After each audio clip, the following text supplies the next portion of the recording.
Okay, I call the December 10, 2019 Planning Board meeting to order.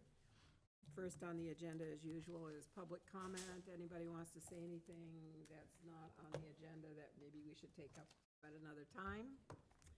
And seeing no interest in doing anything on this, we move on to approval not required plan. The applicant. Minutes. Oh, sorry. My eyeballs popped over that one. the only thing I'm I do sorry. at these The meetings. minutes. It's Paul's big time. My only thing I do at these meetings. And you also point out that the locus is sometimes not on the plan. Yeah, you do that too sometimes, Paul. I recommend approval of the minutes of November 12th, 2019, November 13th, 2019, and November 26th, 2019, as corrected. Second. Been moved and seconded as corrected. Does anybody have any further comments? All in favor? Aye. Still killing it over there. Then we move on to approval not required plan. The applicant is Nickerson Real Estate Holding Company, LLC. Plan of land to create Lot 1 and Parcel A from Parcel 51, located at 81 Locust Street, BSS Design. Thank you. For the record, my name is Tom Bunker with BSS Design. And we were just talking about one typo we have on the plan. But otherwise, you can see this is a parcel 2 is a piece of land that's basically the backyard of the house at 105 Locust Street. And Excuse me, I should have done this sorry. 10 seconds ago. I am not recusing myself. I am in a butter, but I have no financial interest in this project, but I happen to live next door. I just thought I'd announce that, so. Yeah. Sure, go ahead. Supposed to do it at the beginning. So basically, 2,000 square feet is being taken off of the lumber yard, just so that it can be conveyed to the owner of Lot 105 Locust Street. It's basically their backyard already. So it's just for conveyancing. It's not a buildable lot. Everybody understand? Do you have Yeah. any questions of Tom? Yep. Okay. John? The party that's going to be receiving the property, are they okay with this plan? Yes. Okay, thank you. Okay, have a motion to endorse? I'll make a motion to endorse plan as presented. Okay, it's been moved and seconded to endorse the plan for Nickerson Real Estate Holding LLC. All in favor? Aye. Aye. Opposed, abstained. Thank you. Then we have some decisions. Planning board decision. The applicant is Cumberland Farms, Inc., site plan review application to raise and rebuild the existing convenience store, retail, motor vehicle service, gas station, and canopy located at 400 East Falmouth Highway and 8 Old Meeting House Road, Farland Corporation. And John is recusing himself from this. Should I read the We- motion? Yes, please. December 10th, 2019 draft motion that the planning board vote to approve the application of Cumberland Farms, Inc. under Article 39 site plan review of the zoning bylaw to raise and rebuild the existing convenience store, retail, motor vehicle service, gas station, and canopy at 400 East Falmouth Highway and 8 Old Meeting House Road as depicted on plans entitled Site Plan, East Falmouth Highway, Assessors Map 35, Block 12, Lot 7 and 8, East Falmouth, Massachusetts, prepared by Farland Corp., dated September 10th, 2019, with latest revision November 18th, 2019. Scale is noted, sheets 1 through 28, with the following findings and conditions. Findings. The applicant, Cumberland Farms, Inc., is seeking site plan review approval to raise an existing Cumberland Farms convenience store and motor vehicle service station in Canopy and rebuild a new 4,384 square foot Cumberland Farms.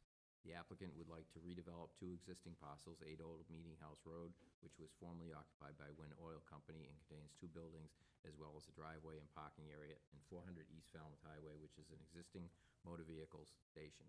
Parcels are both zone business 2 and are located in the coastal pond overlay for Bourne's Pond and Green Pond. The applicant is allowed 12% lot coverage by structure and has removed one gas filling station and revised plans in order to meet the required lot coverage. The applicant is proposing to provide 24 parking spaces, install a new stormwater management system to reduce runoff volume, and install a new freestanding sign.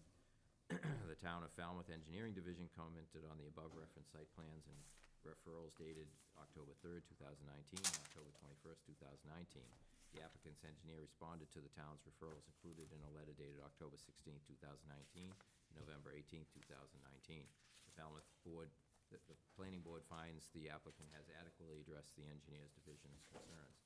The planning board finds the proposed modifications to site plan, vehicle circulation plan, and color architectural renderings of the proposed building with landscaping appropriate for the site, and thanks the applicant for revising plans in a timely manner based on planning board comment.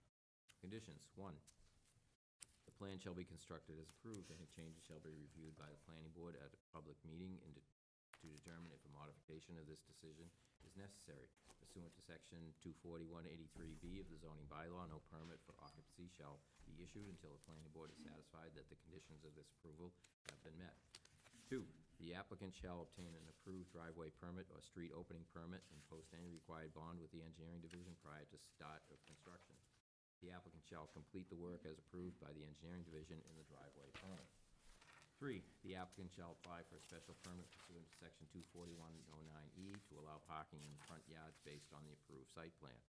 4, the address number 400 shall be posted in a location visible from East Falmouth Highway in Old Meeting House Road per the requirements of section 99-1, affixing of legible numbers required, time limit for compliance. 5, construction of this project shall follow the attached soil erosion and sediment control standard conditions document. Standard number 15 is waived. The soil stockpile location is shown on erosion control plan CFG 0.60 is acceptable. Reference to the Department of Public Works Engineering Division shall be replaced with the Planning Board, who is the permitting authority for this project. 6, as stated in the soil erosion and sediment control standard conditions document, no work shall start until the limit of work has been demarcated in the field. Septic and stormwater infiltration areas are protected. A stabilized construction entrance is installed, and all other erosion control measures shown on erosion control plan CFG 0.60 are inspected by the town and approved to start work has been issued in writing. 7, the applicant shall meet with the Falmouth Police Department to determine when police details would be required. All police details required by the Falmouth Police Department, Mass DOT, or per the applicant's own choice shall be paid for by the applicant. 8, the prior to issuance of an occupancy permit, a certified as-built plan shall be provided per section per 240-193C to the board for review for conformance to the approved plans. The as-built plan shall be an overlay on the site plan layout CFG 0401.0 with the addition of the proposed stormwater management structures and pipes and the proposed subsurface sewage disposal system structures and pipes added to them to serve as the approved base plan. The approved plan shall be faded back for clarity, and any deviations from the approved plan shall be clearly shown in red line over this base plan. The as-built plan shall be certified by both a licensed surveyor and a registered engineer that work was performed in conformance with the approved plans and all permits. 9, the planning board will require the applicant to hire an outside consultant as a clerk of the works to perform inspections, testing, materials approval, and other construction-related services required by the board. The clerk of the works will be hired at the expense of the applicant. Okay, is there a second? Second. Any questions or discussion on this motion? Yes, Charlotte. It's not either a question or a discussion, it's a comment.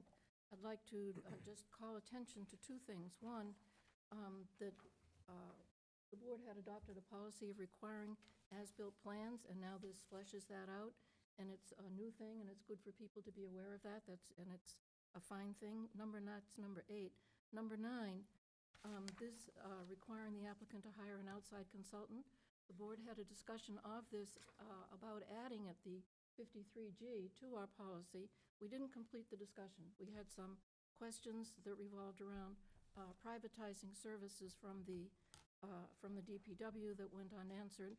So here it is applied to this project, fine, but I think we should note that that's happening, and we wouldn't want, having avoided adopting it as an overall policy, to find that we're just going one at a time. We'd want to bring it back and have that discussion. Paul, you had something? I just have a comment. I'd like to appreciate the efforts of Cumberland Farms in not only working with us on this, but in traffic management and reducing the number of pumps and landscaping. I think it was very helpful. Thank you. Anybody else? Any questions? There were a couple of typos that should be corrected in here. I assume you made note of those, Tom? Okay. So it's been moved and seconded. There's no further discussion seen on this. All in favor?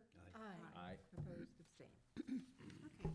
So, for the record, you'll get the chance to thank them in person, because they will be back with a special permit for the parking in the front yard based on the site plan. It will be largely pro forma, because we've approved the site plan, they just have to ask for that special permit. So we will see them. Thought I heard that mentioned in this. Yeah, so they still have to fly for the special permit for the parking in the front yard. So they are planning on doing that concurrently with their application to the ZBA. So when they file with the ZBA for the use, they'll file with us for the site plan or the special permit for parking in the front yard. Okay, Tom, before we move on, there was this page that was in the front. Those are the minutes from the 12th and the 13th. Okay, before the plan, Which we yeah. just approved. Thank you, yes. They were very brief meetings. Yeah, Well, there was brief content in the meetings, I should say. yeah. Okay, it didn't have the standard form of the minutes, that's Well- why I bring this up. Because Tom took, Well, no, Sherry asked me, and I said, the bullet points will be fine. Okay. So direct your bullet slings and arrows at me for the format. Okay, the next applicant, yes. Does it require an adjustment to the minutes? I don't believe that it does. Because we voted approval of these minutes. We voted approval of these minutes. The 12th, 13th, and the 26th, yes. Yeah. Mhm. So they're fine. Yes. Yeah.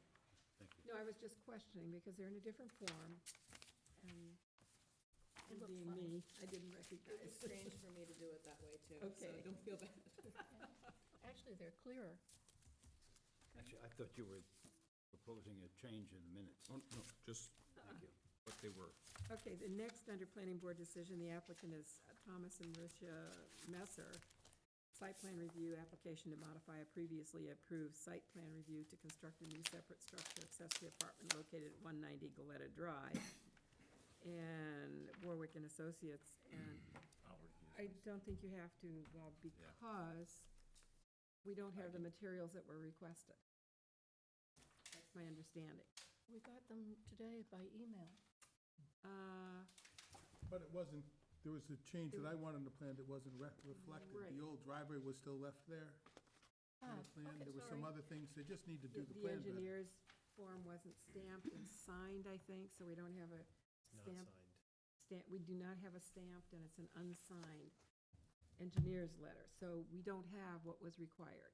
So we need to continue this to the 17th. If that is not in hand by the 17th, they will necessarily have to request an extension into January. And I just want the record to show that. Is everybody okay with that? With that? Could you review again what's the matter? Okay, Sorry. on the plan that was submitted, there is still that dashed I saw it. driveway with parking. Yeah, And I that saw was that. supposed to be removed from the plan.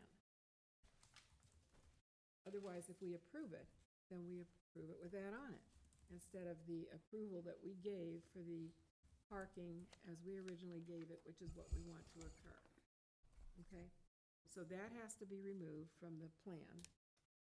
And we also required in regard to the retaining wall, that we have an engineer's stamped and signed affidavit that it's okay, it won't fall over or crumble, and that it was done properly. Remember, there was supposed to have been, And there's no engineering stamp on the plan that we have. or signature. No, it's not even on the plan. It's a statement from the engineer to take responsibility for the inspection of that wall, that it has been waterproofed I was just appropriately. asking, do we have an engineer stamp on the plan? No. And it's not really on the plan, it's on this letter No, I heard that certifying. part. Okay? So neither of those requirements are in hand, so we can't go any further on this tonight. Okay? So it is continued to the 17th, by virtue of the fact that we don't have what was required. Now, we move on to public discussion. The applicant is Woods Hole Partners, preliminary plan application to create 4 lots and a 225-foot linear foot roadway at 533. Madam Chairman, I'm recusing myself. Okay, dash 539 Woods Hole Road, Cape and Islands Engineering. And please let the minutes show that Jim Fox has recused himself from this. For the applicant, please.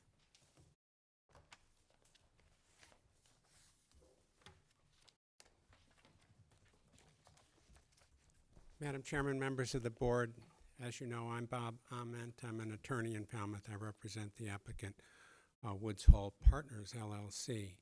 I'd like to, if we can figure out how to do it, put the plan, I assume it's here.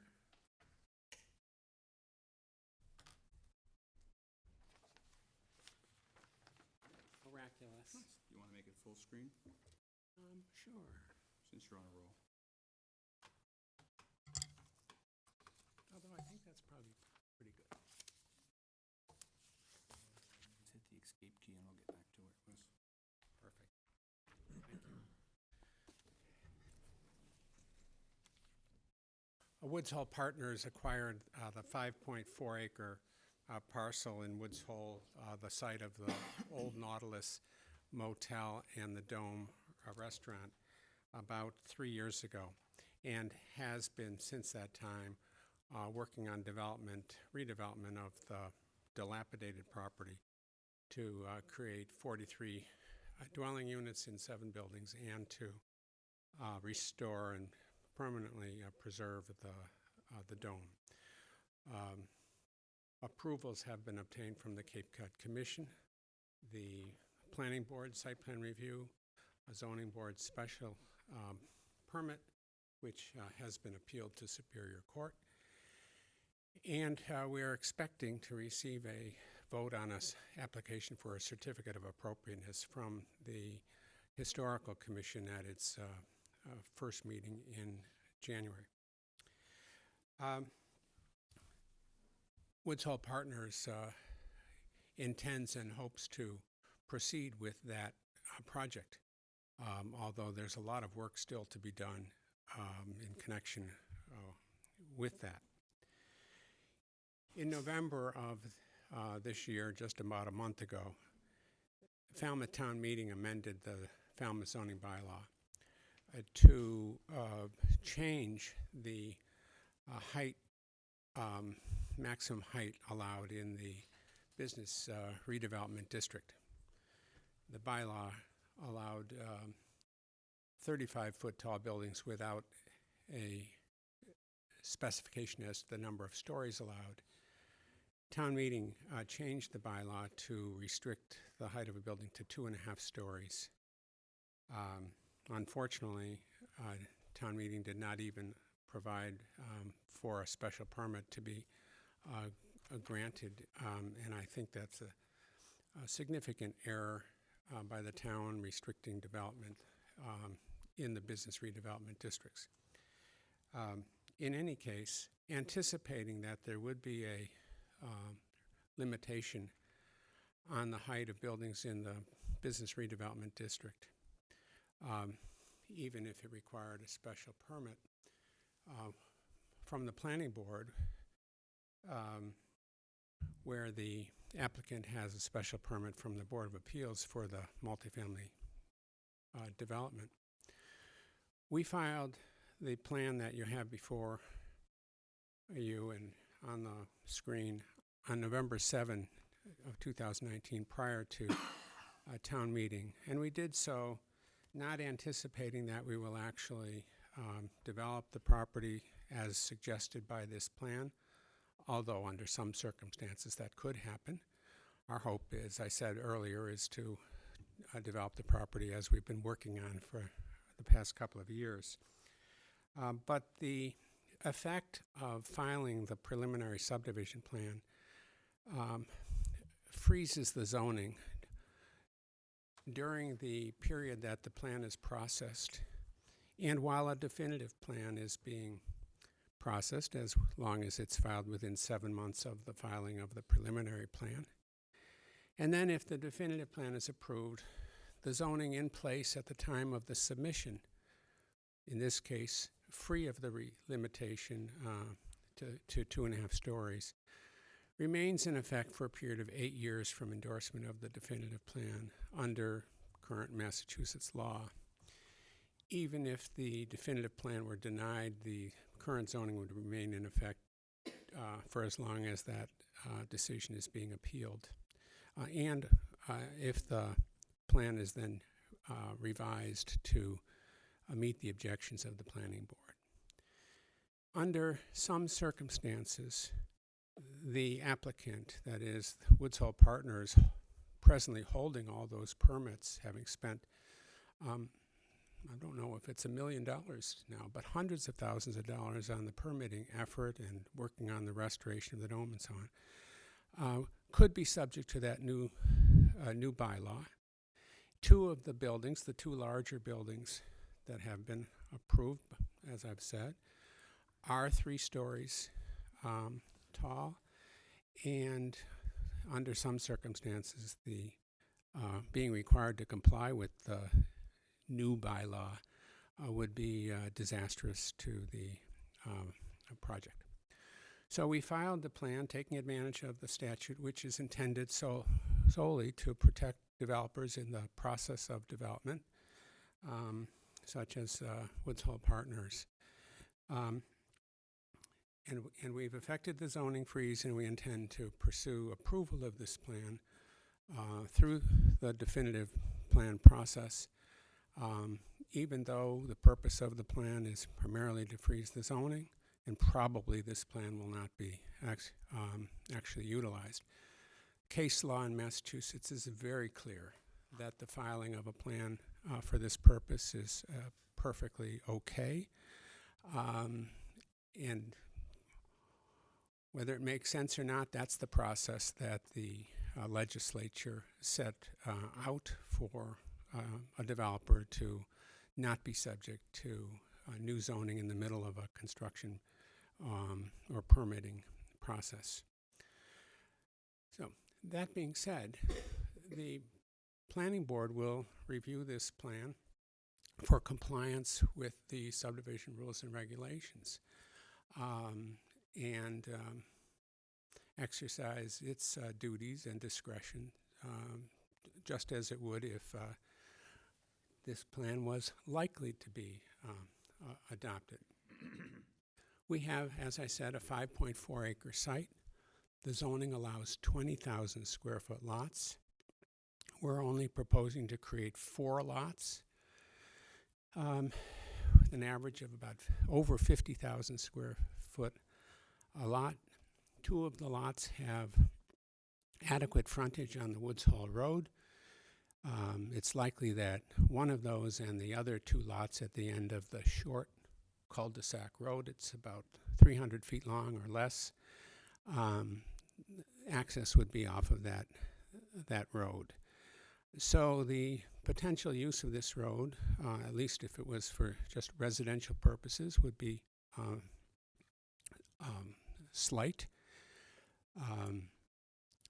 And the proposed location of the road along the easterly boundary of the property next to the Treehouse Lodge Motel is the location of one of the 2 existing curb cuts and driveways, which the board is quite familiar with because your site plan approval for 43 dwelling units involved examining the suitability of this driveway for that purpose.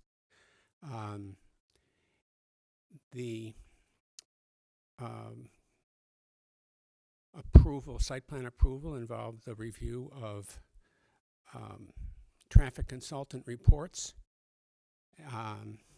the submission of sightline studies showing compliance with safe stopping distance regulations.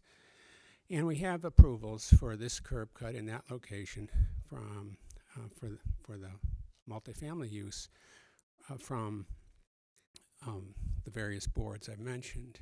The topography of that area, that existing driveway, the proposed location for the road, is very suitable.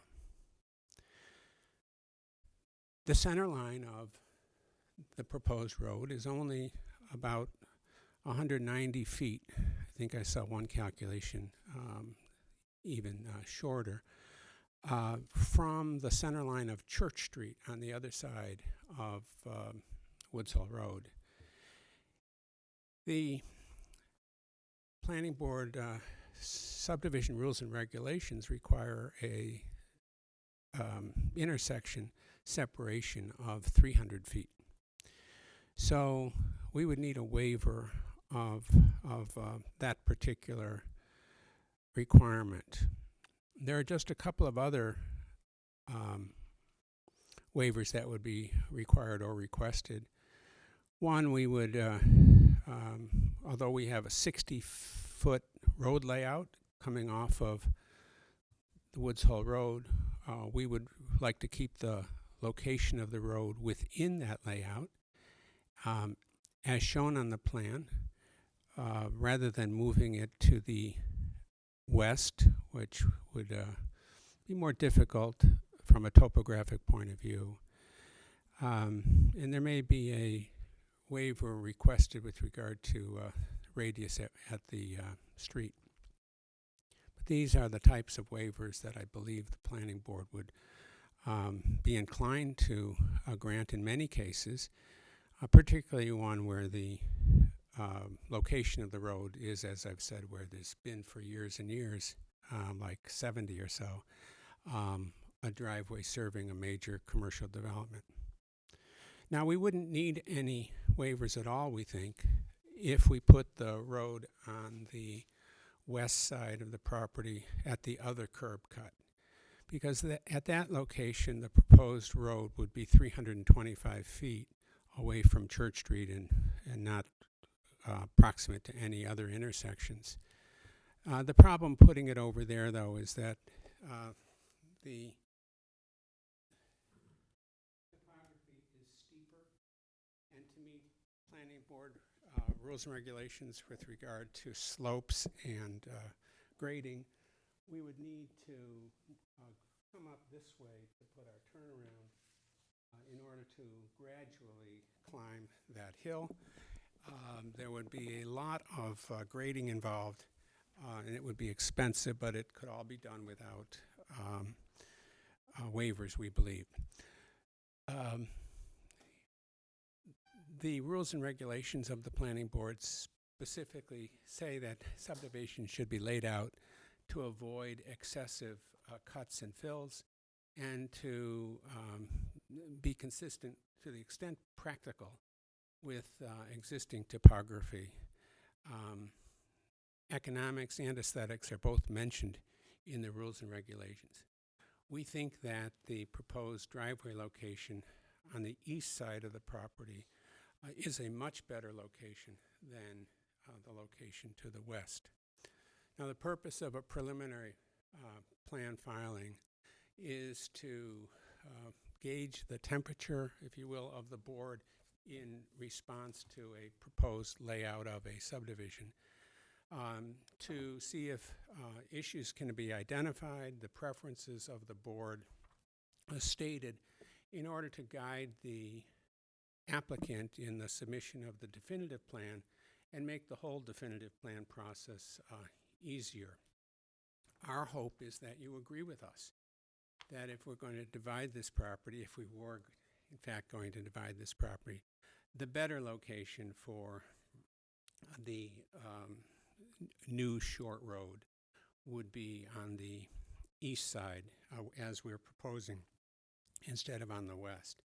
And that your preliminary plan decision indicate that as such. Obviously, we need a waiver. Your preliminary plan decision is not a binding decision. It's not an appealable decision. But the whole purpose of it, in our opinion, and I think this is clear, is to assist both the board and the applicant going forward to the definitive plan. And I think that your discussing that issue and giving us some guidance would certainly assist both the board and the applicant. I recognize that the board has to treat this application as if we really wanted to build this subdivision and we're going to build this road, which there's a possibility of, but as I've said, it's not our hoped result. But there may be certain conditions of your approval that might provide for it to be done after approval, so that we may not have to do all of the engineering that would be required. I'm not sure that if there are ways to streamline the process, we'd like you to do that as long as the interests of the town and the process are protected, so we could have some thoughts about that. So that's what this plan is about, the reason why we filed it, why we think it ought to be approved. I'm happy to answer your questions. I should, of course, mention that Matt Costa is here. Cape and Island Surveying prepared the plan and will be preparing the definitive plan, which our intention would be to file, I think, fairly soon. John, let's start with you. Thank you. Some questions for you, Mr. Ahmet. Sure. If this board did not approve this preliminary plan as shown, and we requested that you redraw it and put it on the west side of your property, Yeah. would that still freeze the zoning that you're requesting? Yes, the decision that you make on the preliminary plan, in some sense, it's advisory. I think that applicants would like to be able to rely on a decision of the planning board on a preliminary plan, but often I think you know the planning boards doesn't really make a decision in favor or opposed, but rather lists concerns to be addressed. So if you were to deny this plan, one, it's not an appealable decision, and it doesn't affect our right to file for the definitive plan approval. And it doesn't affect in any way the process freeze that is in place now for as long as the preliminary plan and definitive plan are pending. Okay. But just to say again, if you give this much thought, and you're giving it some now, and there's some time to give it more thought,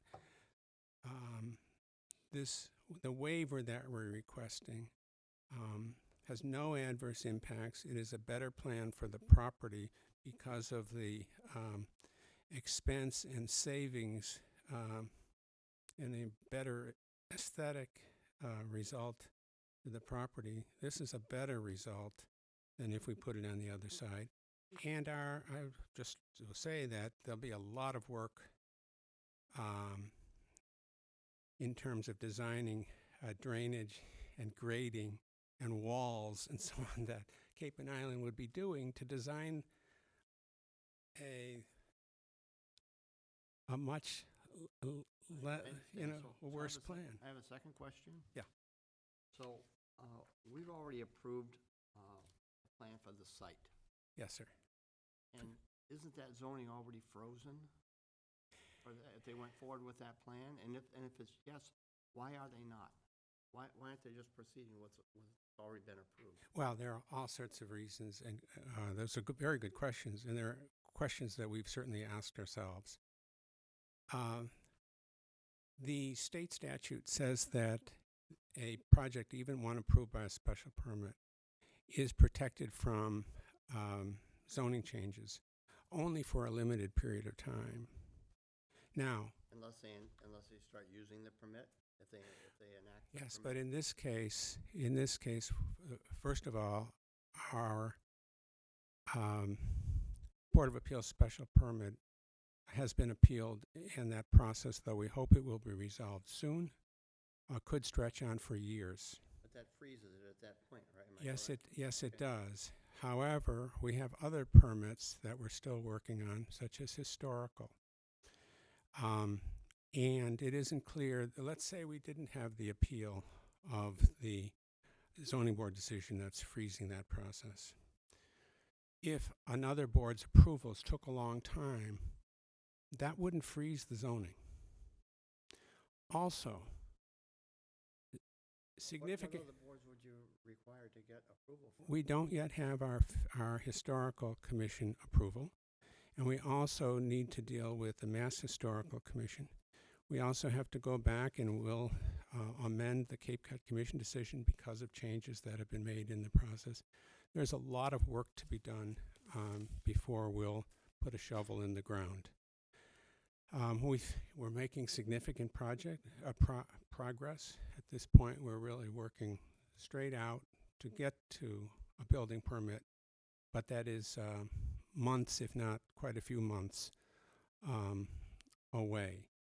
Also, if the project were substantially changed in any way, the state law specifically says that we would be subject, with respect to any changes, to the changed bylaw.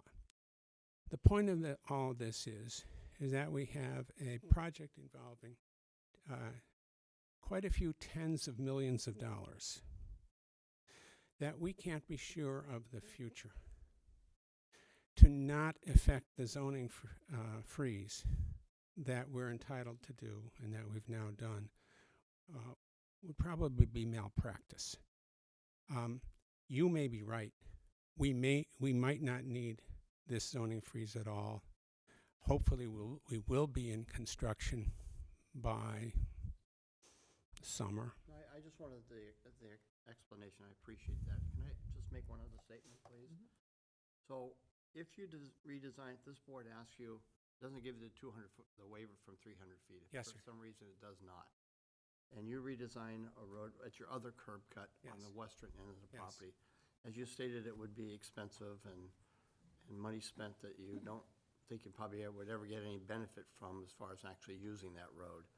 Well, but even if we were subdividing the road and using it, it wouldn't be the way to do it. So part of the concern that I'm getting anyway, I don't want to say it's my concern, but part of the concern I think that needs to be at least addressed is that what you guys are presenting here is also a financial burden on the town, because now the town has to vet this road and the subdivision, whether it's in this location or the other location. So I just want to put that on the table because that is a concern. Well, we've paid the filing fees. And I also know that your applicants are probably paying a substantial amount of property tax on this, so they are taxpayers. Yes, I just significantly, and I would suggest that if the project gets developed, the town will be receiving very substantial taxes. I really don't think that in deciding how to deal with this plan and what waivers to grant, you could take into account the fact that the town process involves some cost to the town. So if this plan gets approved one way or the other, Yes. then your applicant, your client gets approximately 8 more years of protection? Is that what I'm? That's what the understanding? statute says, 8 years from 8 the years date of endorsement From of the what was plan. originally approved, as far as construction? It's 8 years. 2.5 stories or the 3 stories, It's 35 8 feet? It would be 8 years from the date of endorsement of the definitive plan. That's what they're really looking for, is the full 8 years instead of right now, you've got probably 3 years from the zoning board of appeals. The cost of owning this property at this point every month is, I understand, 6 figures or more. And I appreciate that. I just- There is no intention, no desire whatsoever to delay this project, and we probably will not need to any of the rights that we would be receiving as a result of whatever action you take on this plan. Remember, the zoning freeze will stay into effect, the process freeze of zoning. Even if the plan were denied, it would stay in effect during a period of appeal, and then if we make changes to the plan within a reasonable time, after that's resolved, it would be processed according to the old zoning. Sure, no, I was just trying to understand the whole process and We, and the this is not, timeframes. this is not a plan we are happy to have had to file, to go to the expense to file. We are frankly disappointed that the zoning bylaw was changed the way it was changed. We're disappointed that the planning board proposed the change, and then it got worse because of what town meeting did. But we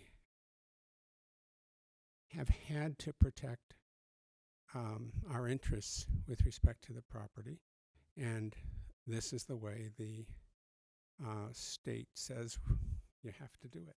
Okay, thank you. I have no other questions. Okay, Pam? So I'm wondering, I'm looking at this where it says the existing dome and where the existing building is. You follow where I am? Which exists, In the dotted lines. In the dotted lines to the right,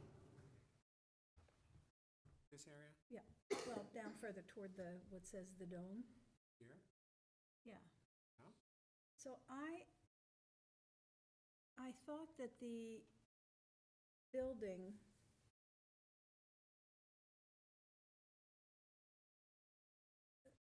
Now, what you're seeing there is the outline of the existing building, and this plan before you doesn't indicate in any way and doesn't have anything to do with what has been approved for the proposed multifamily housing and the restoration of the dome. okay, thanks for clarifying that. You won't find it on the plan. Right, yeah, because I did look. I was wondering what happened to it. The curb cut that you're proposing of moving that to the easterly, Well, it's an existing curb cut. That's where the driveway is. There are 2 curb cuts existing that serve the property. I assume you're aware of that. Right. And of course, if there were any changes to what's there now, that requires DOT. DOT approval. Right, okay. So are you all set with your DOT approvals at this point?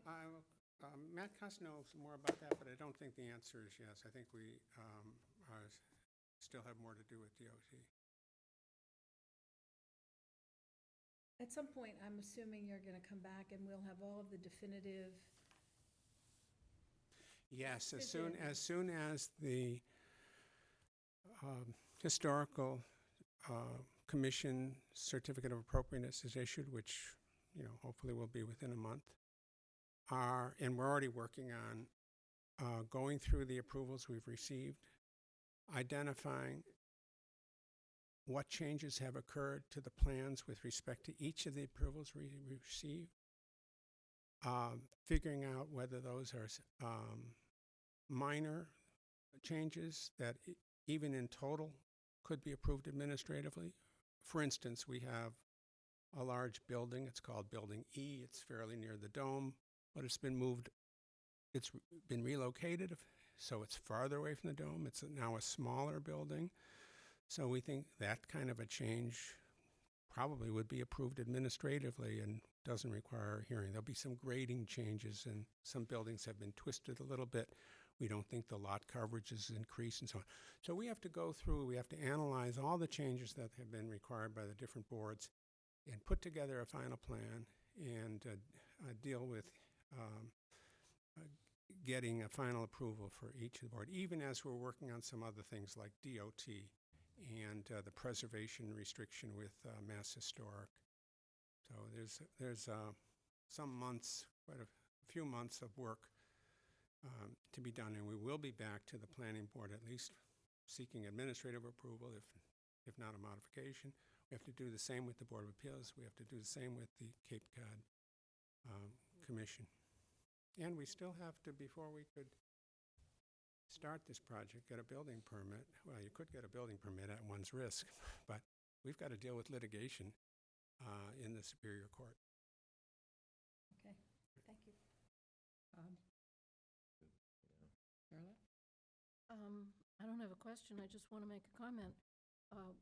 When this came to us as approval for preliminary approval for the site plan, the applicant was just tremendously responsive to us. And I understand that's what they were when they went before the ZBA, the Historical Commission. They really want to get this project done. And we have been trying to assist them to do it because we believe it's in the town's best interest that it happen. So if there's a way to streamline the process, I hope we would find it. And I hope that we approve this tonight so that they can move forward. Paul? We discussed this at length in the office, and I'd like to ask the town planner if he concurs with the presentation by Mr. Ament tonight. Yeah, I'll be happy to talk about, and Bob and I met this afternoon to make sure that, because as I oftentimes do, meet with applicants before we get to the planning board meeting and talk about what's going on. So you have a late-breaking memo that I'm basically going to get into, and some of it is going to reiterate what Attorney Ament said. Because while his responsibility is to protect his client's interest, it's my responsibility to protect the town's.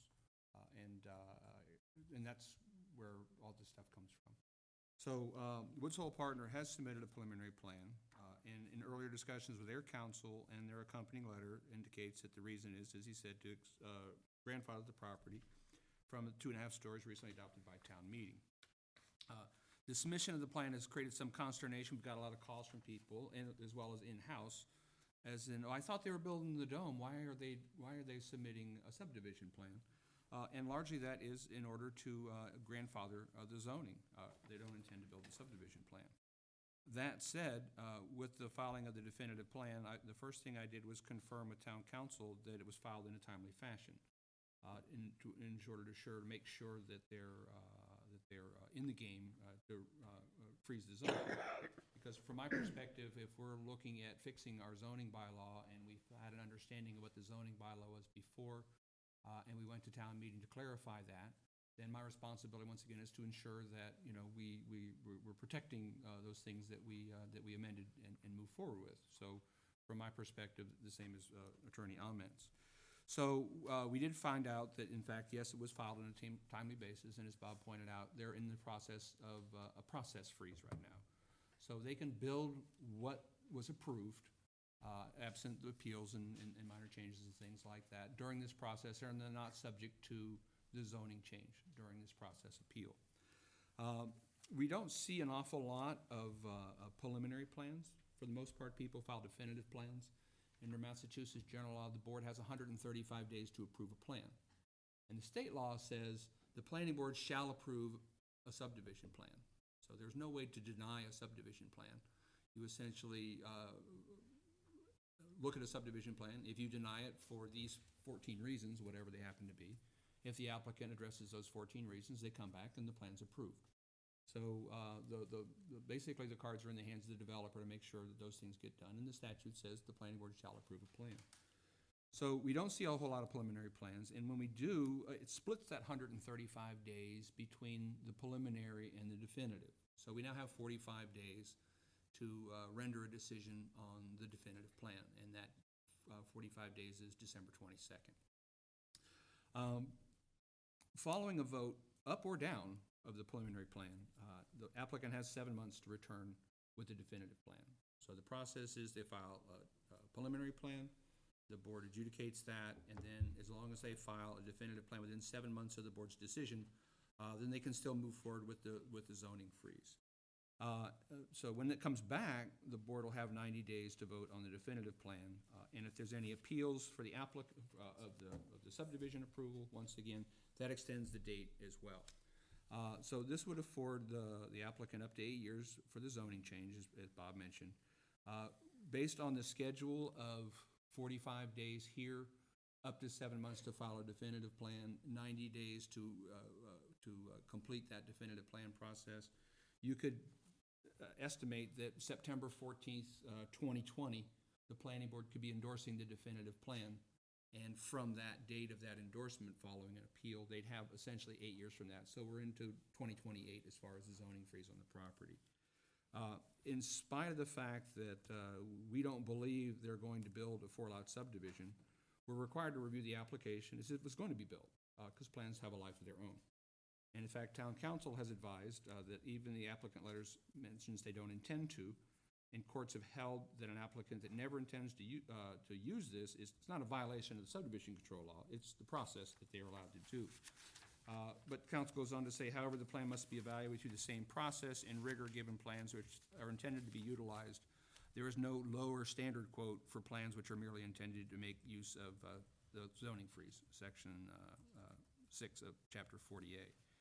So after conferring with council and after talking to Bob Ament, this is what I told Bob earlier today, that my recommendation for the planning board to stay on this 45-day track would be to essentially deny the preliminary plan based on the fact that the road width isn't 300 feet separated from the other. Denying the plan doesn't do them any damage. They get to come back with the same plan as a definitive plan within that 7-month period, whether the board votes it up or down. The reason I say deny the plan, because it doesn't comply with zoning, and because we've got 45 days to review those sort of things, we'll have more time to review changes to the plan prior to. And while we don't see a whole lot of definitive plan or preliminary plans, I've seen one in my tenure here in Massachusetts. That was for a definitive plan that the planning board denied. The applicant came back and approved the plan eventually, and everybody was fine with that. So my concern is if the board wants to waive something the first time they see a plan and say, yeah, we're going to go ahead and give them a waiver for that. Well, those waivers are based upon the public interest. Section 30547 of the zoning bylaw says that, or the subdivision reg says, strict compliance with these requirements of these regulations may be waived when, in the judgment of the board, it's always about the board, such actions are in the public interest and not inconsistent with the subdivision control law. So we will have to vet this as it was being developed. There's no second tier reviewing for that. And it would just be highly unusual from my perspective for the board to look at something and say, we're going to go ahead and waive that right off the bat, this difference in the regulation, because you're going to have to sort of identify what that public interest is. So from my perspective, we're all fine moving the ball in the same direction. The board could approve it with conditions, but by saying that road has to move, the board could waive it. But if you're going to waive it, you have to give some sort of rationale for what the public interest is. In the case of Kingston, when we denied a preliminary plan, the public interest that they asked for was essentially to create a water line to bring water to a part of the town that wasn't going to be served by it. So the planning board waived their subdivision regulations, gave them a longer road, additional lots, because there was a defined public interest approving the utilities for the area. So it's in the board's hands. You can take whatever vote that you like, but if you want to waive something, at this point, you certainly could, but you need to identify the public reason for why you did so, in my opinion. But I don't believe there is any harm done in saying at this point, we deny the plan, come back and draw us a plan that complies with the zoning bylaw, or perhaps come back with the rationale for why there's a public interest for waiving the subdivision regulations for this case. In either case, no harm is done to the applicant. Their zoning freeze continues through the process period.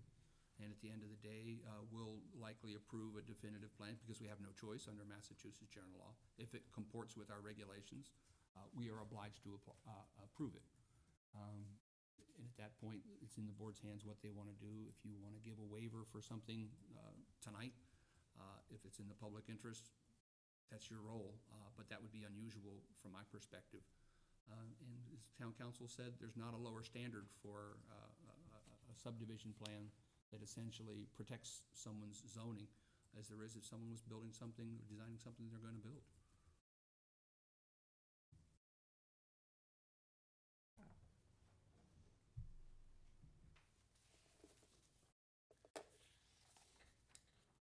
I'd like to give to you, and you can distribute this memo about the reasons to waive the 300-foot requirement.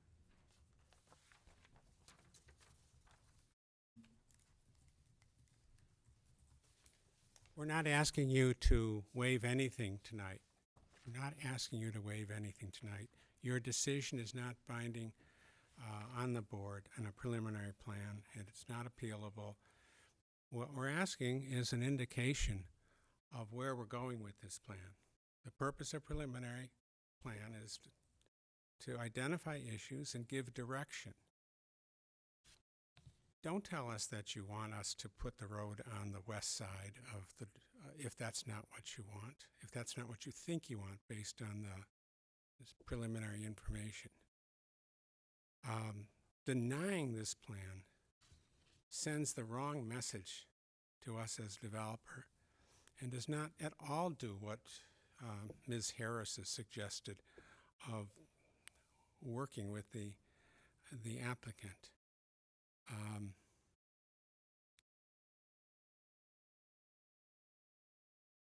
The planning board, and there haven't been many preliminary plans reviewed by the planning board, I guess, in the last year, but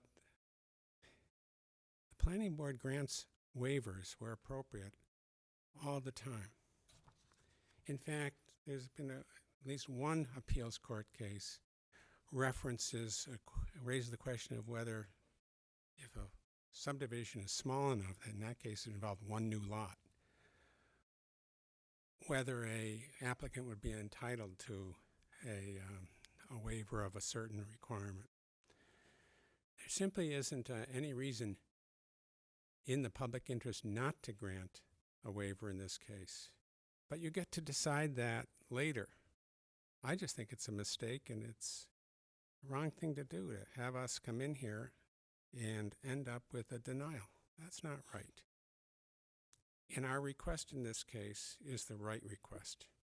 And the waiver is the appropriate action for the planning board to take with respect to this proposed driveway. I realize it's unfortunate, it perhaps seems silly to be arguing about a plan which is unlikely to ever be developed. But we need to, because we need an approval, and we need to do it right. And we shouldn't have you approving a plan which isn't the right plan. Charlotte? I'd like to speak in favor of granting a waiver and doing it as expeditiously as possible. And the reasons I think that we should grant the waiver have to do with the likely remedies if for some reason we don't grant the waiver. The only possible way to get 300 feet where the rule requires it is to move the road to the western end. The road being where it is on the eastern end, that has been a driveway and was an active driveway while the Dome was in use as a restaurant. People were accustomed to it. It's been there a long time, and I don't believe that there's any big record or any record at all of accidents or anything else there. I think it's a safe thing to do. I think that it's an unlikely thing to put the road down on the steeper part of the hill and to require a very deep curb cut with big walls to hold back the embankment.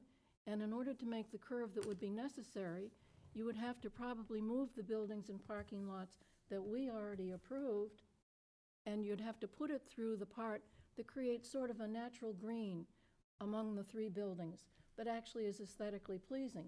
And you'd interrupt it with this ugly thing with a big, long retaining wall. I don't think that that's a good thing to do aesthetically, and I don't think it's a good thing to be moving all that earth around and putting in the big retaining walls and creating a different drainage thing. I don't think it, and I agree with the attorney, that we really should not be throwing up this additional barrier to getting going on a project that we have already approved and that we believe is good for the town. And creating, I don't think it's good for the town's reputation, but I don't think it's good for the project either. So I would like to argue in favor of giving the waiver. It's not unheard of to give a waiver, and we have a right to give waivers. Tom and Paul and I discussed this when we went up to see what's doing for this board meeting, and it's well within our right to do that if we choose to do it, and it would be a good thing to do. I have not yet spoken, so I will say my piece on this. And I totally agree with Charlotte. I think, from my perspective, having lived here as long as I have, that driveway has been there beyond my memory, for sure. It has always been in the same proximity to Church Street. There have not been an inordinate amount of accidents. Yes, there are accidents. Yes, the vision isn't necessarily the best, but it isn't going to be necessarily the best if you move it either. Let's say this subdivision for some reason has to get built. There will be less traffic coming in and out of this subdivision than there was with the prior usage on it. So you'd be even less likely to have any kinds of problems with it. So rather than sending a wrong message with a preliminary plan, which, by the way, we have seen previously for subdivisions, Bob probably remembers those too. I just don't want to send the wrong message. I know what's going on. I know something like this can have legs of its own if necessary, but I think we would not be in trouble should this happen. And if you're looking for public benefit, yeah, they're the typical ones, but it's exactly like Charlotte pointed out. We're looking at aesthetics here too as being a public benefit in Woods Hole. The green space, not having to build enormous walls to retain soil there. It's very important from a public aesthetic point of view, I think, that we maintain the drive where it is if we're going to do this. Does the board have any other comments or questions? Because if you don't, I will go to the public. Paul, do you? I'm just going to make one final comment. That driveway's been there for some time. Mhm. And I'm a little uncomfortable turning down the plan, even if it is academic, even if it has no farm to the applicant. I think we'd be far better off executing a waiver to address the issues that we've pointed out so quickly here. I'm not going to repeat them, but I think it would make more sense than go through that process and give the impression that we're against the entire project, because we're not. And they still have that long period to put the definitive plan together too. Could I make one further comment? In many ways, the rules have brought this down upon us. If we did not have the rules that we have, we would not be, this is really a request for an insurance policy so that the developers are able to do what we have already approved. They only need the assurance policy because of all the barriers to construction of any kind. And in this instance, it's the construction of a very friendly, what would be an unfriendly 40B if we don't watch out. This is sort of, not that we created all those rules ourselves, but we have to have the intelligence to not enforce foolish ones when we have the opportunity to step around them. Is there any other comment by board members? Bob? Just if this was a subdevelopment and this was the only place, the only rational place to put this, I would be willing to waive that 300-foot requirement. We've done that before too, if Right. necessary. I concur. Okay. Now, is there any comment from the public on this? I see the Wagners are here. Were you just listening, or do you wish to say anything? And if you do, please come up to the microphone and identify yourselves. Thank you. Okay. Thank you. So, Can we move for a waiver? well, I think we can. no, we can't tonight. It's inadvisable because we have to have a written decision, ask which we for will have. A motion. We can ask for a motion. Well, it's actually, Tom has been taking notes. He knows where we're coming from. So he will draft a decision that we will vote on the 17th. So I'm understanding the board asked for a positive recommendation for approval of a definitive subdivision plan with waivers as stated. And we'll sort of flesh out what that public interest is based on Statements. statements. So I may need a little help from Charlotte. He needs a cheat sheet, Charlotte. We'll come see you. Yeah, but Little WD-40. Thank you, that's good. Okay, so at this point, we have a hearing, so we're continuing it until the 17th. correct. At which point, there'll be a motion for the board to look at approving the definitive, the preliminary subdivision plan with waivers. Thank you. Thank you.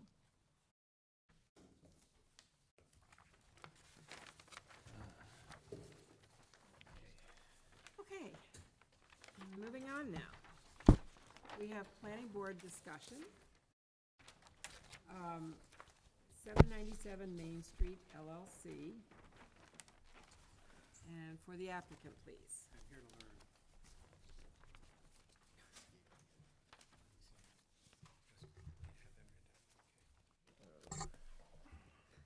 Full cycle again, huh?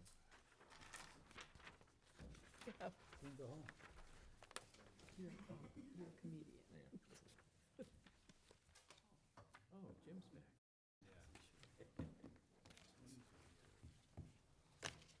To recuse himself.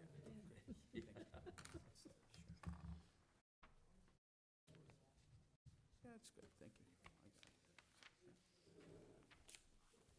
Good evening, Madam Chair, member of the board. Just for the record, my name is Hal Chuba. I'm a consulting engineer with offices at 112 State Road in Dartmouth, Massachusetts, and I here represent the applicant tonight. As you recall, about a few months ago, we came to this board for a site plan review associated with the redevelopment of 797 Main Street, what used to be the former Cumberland Farms site. We did go through several versions of planning with, if you recall, with parking layouts, and there was issues with parking and shared parking with the abutters on to the south, east, and west. And we came up with the site plan that you approved. The site plan, though, showed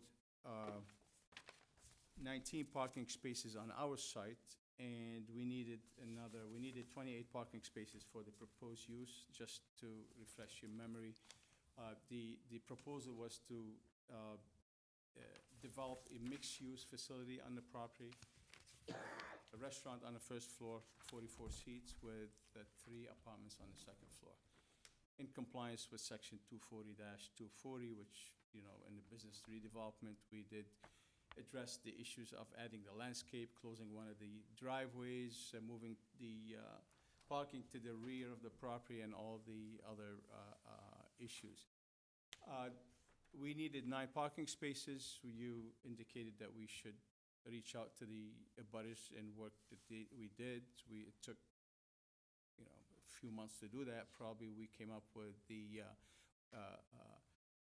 shared reciprocal easement agreement that would allow us to have 9 parking spaces on Cycle Avenue to the south of the project.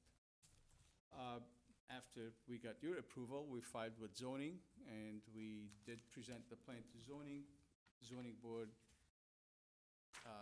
some of the board members had concerns about Cycle Avenue.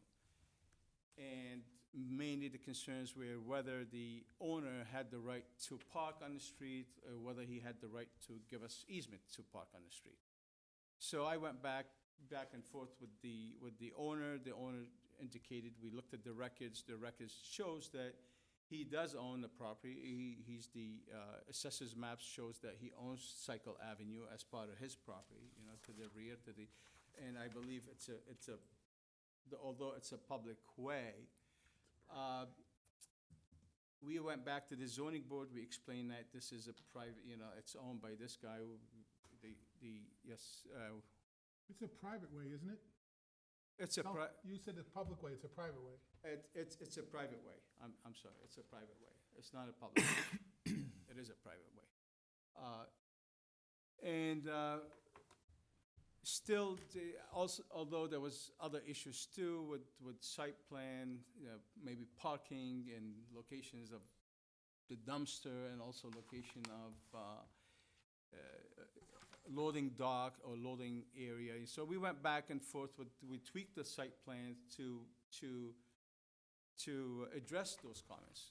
And like I said, this took probably 3 or 4 hearings back and forth, and we were still waiting for the input from town council. So, they kept saying, we need input from town council, we need input from town council.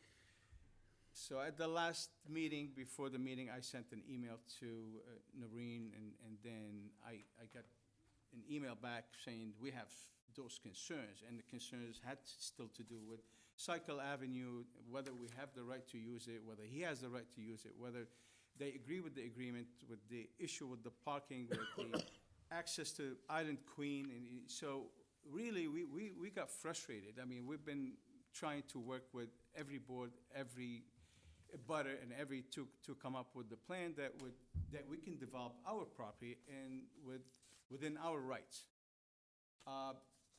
At the end, it seems like we're not getting anywhere with Cycle Avenue. So we decided to say, I went back to the drawing boards, and at that time, the zoning board had suggested that maybe we should look into some other options. One option was to look at the site, maybe we can realign the parking in the way we can get more parking, and if we needed a relief on the parking requirements, they would be glad to grant the 10% waiver for the parking. So what I did, I went back and I looked at the site, and we changed the orientation of the parking spaces. And I can walk you through it just a little bit, just to refresh your memory. If you remember, we had some angle parking to the west of the proposed building on this side. And we only had, I believe, 4 parking spaces. Now that we don't have the agreement with the access through the property, we figured we can change the orientation of the parking spaces and use a 90-degree angle and get few more parking spaces on the property. So with this layout, we would be able to accommodate 26 parking spaces, and we're still 2 spaces short of what we need of the 28, but as I have indicated, the zoning board is willing to grant the 10% relief. This is only for the restaurant, not for the entire parking spaces. We still need 6 parking spaces for the residential units. There's 6 assigned parking spaces, but we'll get a 10% relief for the 22 parking spaces that we need for the restaurant. So we would provide 20 parking spaces, and we'll get 10% on the relief on the parking for the restaurant. Although I know Tom had some comments on this plan does not provide the 5-foot strip between. And technically, I think we want to keep it open because we don't want, I mean, this way, it's been like this for 50 years, whatever it was, and we don't want to create any issues with other abutters or other neighbors, but we would like to really utilize our property to the max that we can with the, within the bylaws. So with this layout, the zoning board suggested that they can't act on this because that wasn't the site layout that you approved as a board for the site plan. So, well, we said we won't go back to planning board, present this plan, get some feedback, and then we go back to the zoning board. That's a good question. Yeah.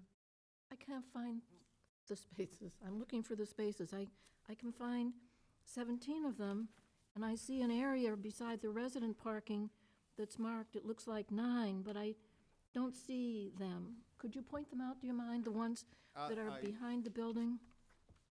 The problem is your dimensional lines split up the parking spaces, and it's really hard to tell. Yeah, I think it's the just I lines. can't see it, that's all. I've gone through it, it's hard. But you found them? I got a couple missing too, don't worry. Oh, Missing? Yeah, I can't, I couldn't come up with the same number. I have 9 and 7. Where's the 9? Show the 9, please. I see the 4, 7, and 6. the building. So there's 6 residential spaces and 3 other spaces not noted for So residents. there's 9 total. So that where Oh. it says resident parking, those are 6 resident Those are parking spaces. restricted for, Sorry, all right, I understand now, because, all right. I thought the resident spaces were additional spaces. if you recall, we needed 28 total, including the Yeah. 6 for the residents. Right, got it. Thank you. Yes, Jim? Can you point out, when I read this plan, I see 2 parking spots in the front yard. I don't know if you intended that, What but I front see the yard? handicap spot in the front yard, and next to 4, there's a spot that I'm assuming one of the 4, and that's beyond the front line of the facade, which is the front yard, which is not allowed in, The front yard, if you recall, there's a porch on the second floor that extends 8 feet past the building. so it's not shown in this plan? It is shown, it's a dashed line, I believe, the dashed line. So you're measuring the front yard, not from the front of the building, but the front of the deck? Correct. Okay, that's The what deck is part of, the second floor is part of this structure. Well, is the second floor also extended in the back? And wouldn't that be extending the nonconformity on the 5.5-foot setback in the back, on the southeast corner of the building? If you're counting the deck as part of the building, that means then that deck is now, The deck is only in the front. there's no deck in the back? Yeah, there's a deck in the back for means of egress from the Is the deck apartment. in the back 10 feet from the property line, or 5? The deck in the back is 60 feet from the From the property. sideline, from Cycle Ave on the east side, I'm saying. Oh, it's about 20 feet. It ends where the stairs are. Okay, it ends with the stairs, so you're not seeing the elevation, it's hard to understand from Right. The elevation hasn't really changed from what we I got you. presented last time. Really, nothing changed from what we presented It was on the the... light gray area that confused me. I thought that was the deck Yeah. by looking at this plan. Right, I was confused by it. that's what it looks like. Anybody else? The building has not changed. Of what you approved and what you've seen did not really change at all. Anybody else have questions? So I'm still on the setback of the building. So you're saying the sidewalk there is not, the sidewalk that you show in this plan is included in the building envelope? In front. I'm looking at the front yard. Yeah. And when I look at this plan, I show a sidewalk going across the front of the building. I assume that sidewalk was up against the front of the building, and you're saying, no, it isn't, it's underneath the deck It's up underneath the front. deck. The deck extends Okay. another 3 feet I was past the sidewalk. confused, I Yeah. totally misunderstood that. Right. And that was presented in the original application. That has not changed from what you approved on the site, I got you. Yeah.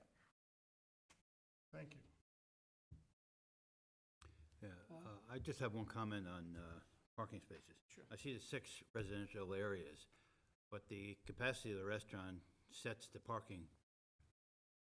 number of parking spaces. What's the occupancy of the restaurant? The restaurant has 44 seats and requires 22 parking spaces. 22? Yes. Okay, thank you. Anybody else? We can provide 20, and we'll get the 10%, the 2 parking spaces relief from the zoning board of appeal. Thank you. So everything is pretty much remained the same, except the parking being allowed on Cycle Ave. That's what's being eliminated. That's the only change. We're That's the change. eliminating the just Okay. shared parking on Cycle Avenue, so. I think most people know that I've been advocating for rewriting our parking regulations, because I think they're way too restrictive, and we require way too much parking. And we talk a great game about walkability and bikeability and public transportation, but yet we create no incentive for people not to do that, because we're creating all this parking. Okay, places that are serious about eliminating or creating that type of environment for walkers and pedestrians and cyclists, they eliminate parking.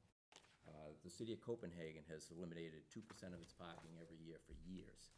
so that people have to ride or take public, ride bikes or take public transportation. And if we're looking at making this walkable and all that, I think we need to be doing the same thing. The town I grew up in is a 2-square-mile island with 25,000 people. You could not do anything in that town if we had these kind of parking restrictions. So I'm in favor of this as it's proposed, because I think we require way too much parking in this town. And I think it's time we started being a little more friendly towards businesses and really get to work on some of these regulations and get them changed. Pam? I agree. I always get a kick out of the comparison to Copenhagen. We don't even have bike lanes in Falmouth. Yeah. So I think comparing us to Copenhagen, Yeah, well, where if you're walking down But the they didn't street, either, and it's an older city. you're walking down the street and So- someone's on a bike, they have the right of way Yeah. over Yeah. pedestrians. But, Yeah. I mean, I think, I absolutely agree with you. I do think we ask way too much for parking.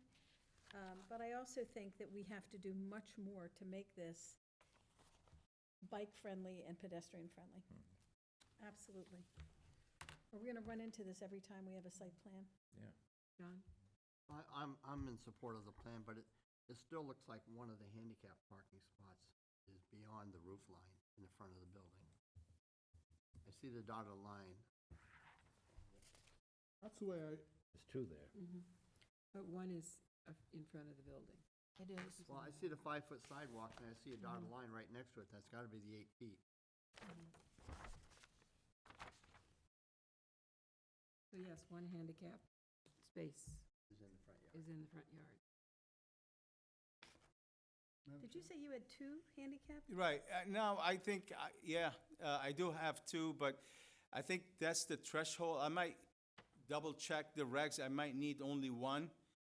And I'm not sure if it's 25 and, I think it might be, so, But there's just one shown on here. no, there's there are two two. handicap There's parking. two. Where's the second one? The one to either side of the extra space There's between them. The hash marks for the van, and then the other one next to it. The unloading is in between the two Got it. spaces. Once again, thinking flexibility, the space that is in the wrong place, really, because I see exactly what John's talking about, is going to be shielded. The whole point of putting the parking not in front of the building is aesthetic. You don't want it to be all asphalt that you're looking at. They've got a lot of landscaping planned for that area. So they're trying the best that they can to get in the spaces we require and shield them from public view. So they're thinking along the same lines that we are. Jim, you had another? Well, yeah, I'd like to hear why the 5-foot buffer was no concern. I mean, I thought when they did this before with the easements, that they made the lot almost like 20,000 feet that had the 5-foot buffer. It brought in all the things that we're doing, and now they say they don't need it. And then also, your letter to us said that the agreement is no longer in effect, and I thought their agreement got recorded. And I'm trying to question, No, it didn't get recorded. I think it did. No, I mean, my client is here, he's not aware that it was recorded. I've seen it, but I What don't have difference would it proof. make now Well, it's if it because were? the easements are all in place.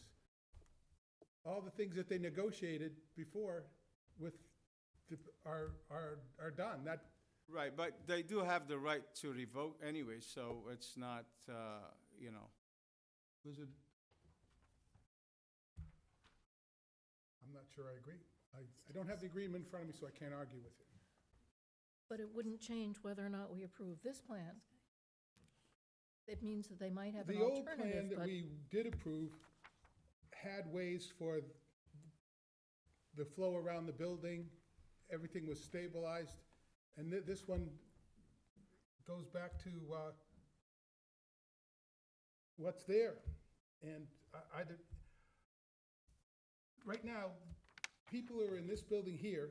yeah, I don't know if you see it, they drive across where that island of green is, and they park all over the site. I They mean, it's do. not that they have the right to do it, but they've been doing it for a long time.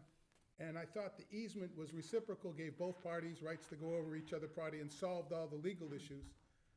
And my understanding is the agreement has been recorded, and I don't think,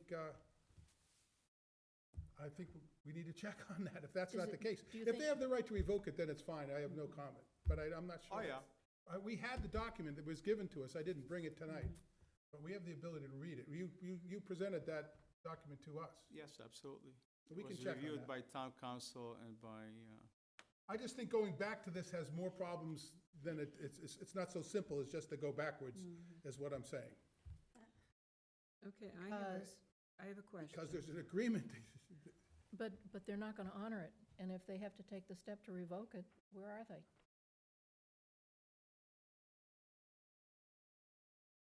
I don't think they can. Oh, Well, regardless, they've got to find that out. We gotta pull it, I want to read it. I And they should have have to it, I find that shouldn't out. say anything like that without having it in front of me. I will check. Okay, I'm seeing that where all these parking spaces are to the west of the site, you have a vertical face precast concrete curb, and then you have bollards Correct. there. Those bollards are to protect that The concrete building, curb, correct. correct? Right. Okay. be hard for them to be driving on through. Pam? So your 44 seats, are those internal seats, internal to the restaurant? that's aggregate 44 seats. And we had the seating, the optional 12 seats in the summertime, but if you take that out of the 44, it'll be the 32 on Inside. inside. So So that's- it's 44 aggregate max regardless. So in the wintertime, you'll have 44 seats inside. And you have, in the summertime, you have the option to have 12 seats outdoors if people like to. This is in the spirit of section 240-240 to try to, encourage people to gather in front of the building rather than, so that's what it is, But it's 44 seat max, and this is what you approved. The other thing I'm not seeing on here, and it's possibly because I'm not seeing it, is a bicycle rack. Yeah, I'm not sure if it's shown on the plan, but that was one of the comments from engineering, which I think we still have to address, but that if it's, maybe it's not shown on the plan, but we'll put it. Well, I don't see it, but that doesn't mean it's, Right. I'm Is looking. it that little thing? Yeah, I don't know, there's Oh, something. I'm not, I think it was there, I'm not sure, but certainly will be a bicycle rack. No, that's the sign, Charlotte. Oh, There has to be, Yes, because we're trying to encourage that absolutely, instead of automobile use. absolutely. So, Tom, do you have any insights on this? Well, I took the plan that Hal presented and marked it up and sent it back to him, and he and I talked earlier today. And I get back, and remember, I'm the guy who keeps pointing out the rules, and that's my job. So when we look at the zoning that's required, and this is one of the things that we had talked about, is taking our parking dimensions and pulling them out of zoning and making them a regulation, so we would have more flexibility with them. When they're in zoning, you don't waive those, you have to get a variance from them. Now, keep in mind at the same time, if the planning board approves a site plan that doesn't have a 5-foot buffer on the back or the side, and no one appeals it, then you've approved it, and they've moved on. But when you look at what's required under zoning, that 5-foot buffer at the back of Cycle Avenue, at the south part of the property, and on the west part of the property, and we put that 5-foot setback, and particularly between hogs and dogs and this, that pushes all those parking spaces further in and reduces the driveway from 24 foot, which is the minimum width for two ways, to 19 feet, so you don't have the room for a two-way driveway at that point if you put that buffer in. On the south side of the property, putting the 5-foot buffer back in affects really nothing as far as the parking plan goes. But to Hal's concern, and what we were talking about earlier, is having that 5-foot buffer in there makes it more difficult for the people who use Cycle Avenue to get onto Cycle Avenue. But Cycle Avenue is their street and their property, not 797's property. So if the planning board was to vote the site plan that had that 5-foot buffer, chances are the folks on Cycle Avenue who park at the south wouldn't be parking perpendicular anymore. They'd have to be parking parallel, because they wouldn't have room to get in there. But at the same time, they can't require the applicant who's trying to comport with zoning to give them something that they can't. So when I look at a very simple, and what I sent Hal was, here's these 2 parking spaces that appear to be in the front yard. Here's these 2 5-foot landscape strips that are supposed to be in there. When you look at the 10% waiver for parking spaces, those parking spaces have to be preserved in planted areas and shown on the plan. So those aren't in there. So when we look at doing a very technical review, which is what we do of this, it's a little hard to see how you get all those spaces on the site and still comport with zoning with the 5-foot buffer areas, with the 19-foot, 24-foot travel lanes, with the parking not in the front yard. And as we've determined, chances are those parking spaces, because of that facade line coming off the upper story, not the lower story, those may be fine. And I think we had talked in-house that, having a handicap spot that's encroaching on that line isn't a particularly evil thing to do, to provide that parking, but the bylaw requires what the bylaw requires. So my job is to point those things out. I'm typically the skunk at the party.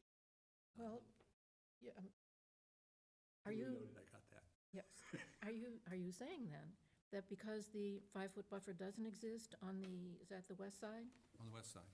that it's unapprovable? The zoning requires a 5-foot landscape strip over there. And therefore, they need a variance from that? They would need a variance. And a variance is based on, is granted by the zoning board of appeals, based on the shape, a hardship, financial or otherwise, based on the shape or slope or soils of the property. And this would be a financial hardship because if they put in the 5-foot barrier, then they don't have the 2-way area for people to back in and out of those spaces. A financial hardship based on the shape, slope, or soils of the parcel. Not the building. They can make a smaller building and comply. Well, they're trying to use an existing building. No, they're tearing it down. Oh, excuse me. They're tearing down and they're saving, I don't even know if they're actually saving a wall. They're saying they're saving a wall, but my understanding is the whole thing's coming down. And there's just one wall that's gonna be rebuilt in the same place, and everything else is new. But I don't believe that there's one brick that's gonna be reused. You can ask them, but that was my understanding of looking at the plan. Are you using that wall at all? Yeah, we're keeping the existing, the 3 sides wall. We're squaring the building. They're getting as much Yes. building as they can, but they would have to go to the ZBA for the variance. Okay, this is an existing non-conforming parking lot. Right now, it's all paved, Right. okay? So I think, I may not agree, but I will go to the zoning board because it's an existing non-conforming that you're making it more conforming. So right now, it's almost 100% impervious, so we're adding 15% of green space. And also, right now, the parking is paved all the way to Cycle Avenue. That's been the case for 50 years, Right. So we're not creating a new non-conformity. This is my understanding, but again, if this is the case, the zoning board looked at this and they have no issue with this layout, but they wanted us to go back because this is not the site layout that the planning board approved. Okay, so But- the issue they would have had, they don't have a problem with it. Well, we hear a lot of things anecdotally. The buffers, are the buffers required on all 3 sides, and you're asking waivers for all 3? I mean, are you required to have buffers on the south, the east, and the west? According to zoning bylaws, probably yes, So you are. we're waiving those buffers. We can put the No, we don't. buffers We don't back. have We would block your client Well, from well, accessing his these- Cycle Avenue. We don't want to do that. We came here, we're trying to work with the abutters. We changed our plans 3 times to accommodate the abutters, and we did what this plan advised us to do, which is a great thing. We came up with a great plan. We go to the zoning board, we get turned down 3, 4 times too. for things that telling us, if you can send a memo to the zoning board saying, okay, Cycle Avenue is a private way. We don't have an issue with parking on Cycle Avenue. We don't have an issue with that. But I can't understand. I'm just questioning, I'm okay, but I think we are saying we're gonna, we require buffers and we're gonna waive them. Well, That's hang all on, I'm saying. if I may. You're not waiving. If- You can't waive buffers. I'm sorry. I'm If sorry. I may. Tom? Sorry, I misunderstood. So under Not a problem. 24109E, prohibited parking areas, it says that no private parking areas will be located within 5 feet of the property line, period.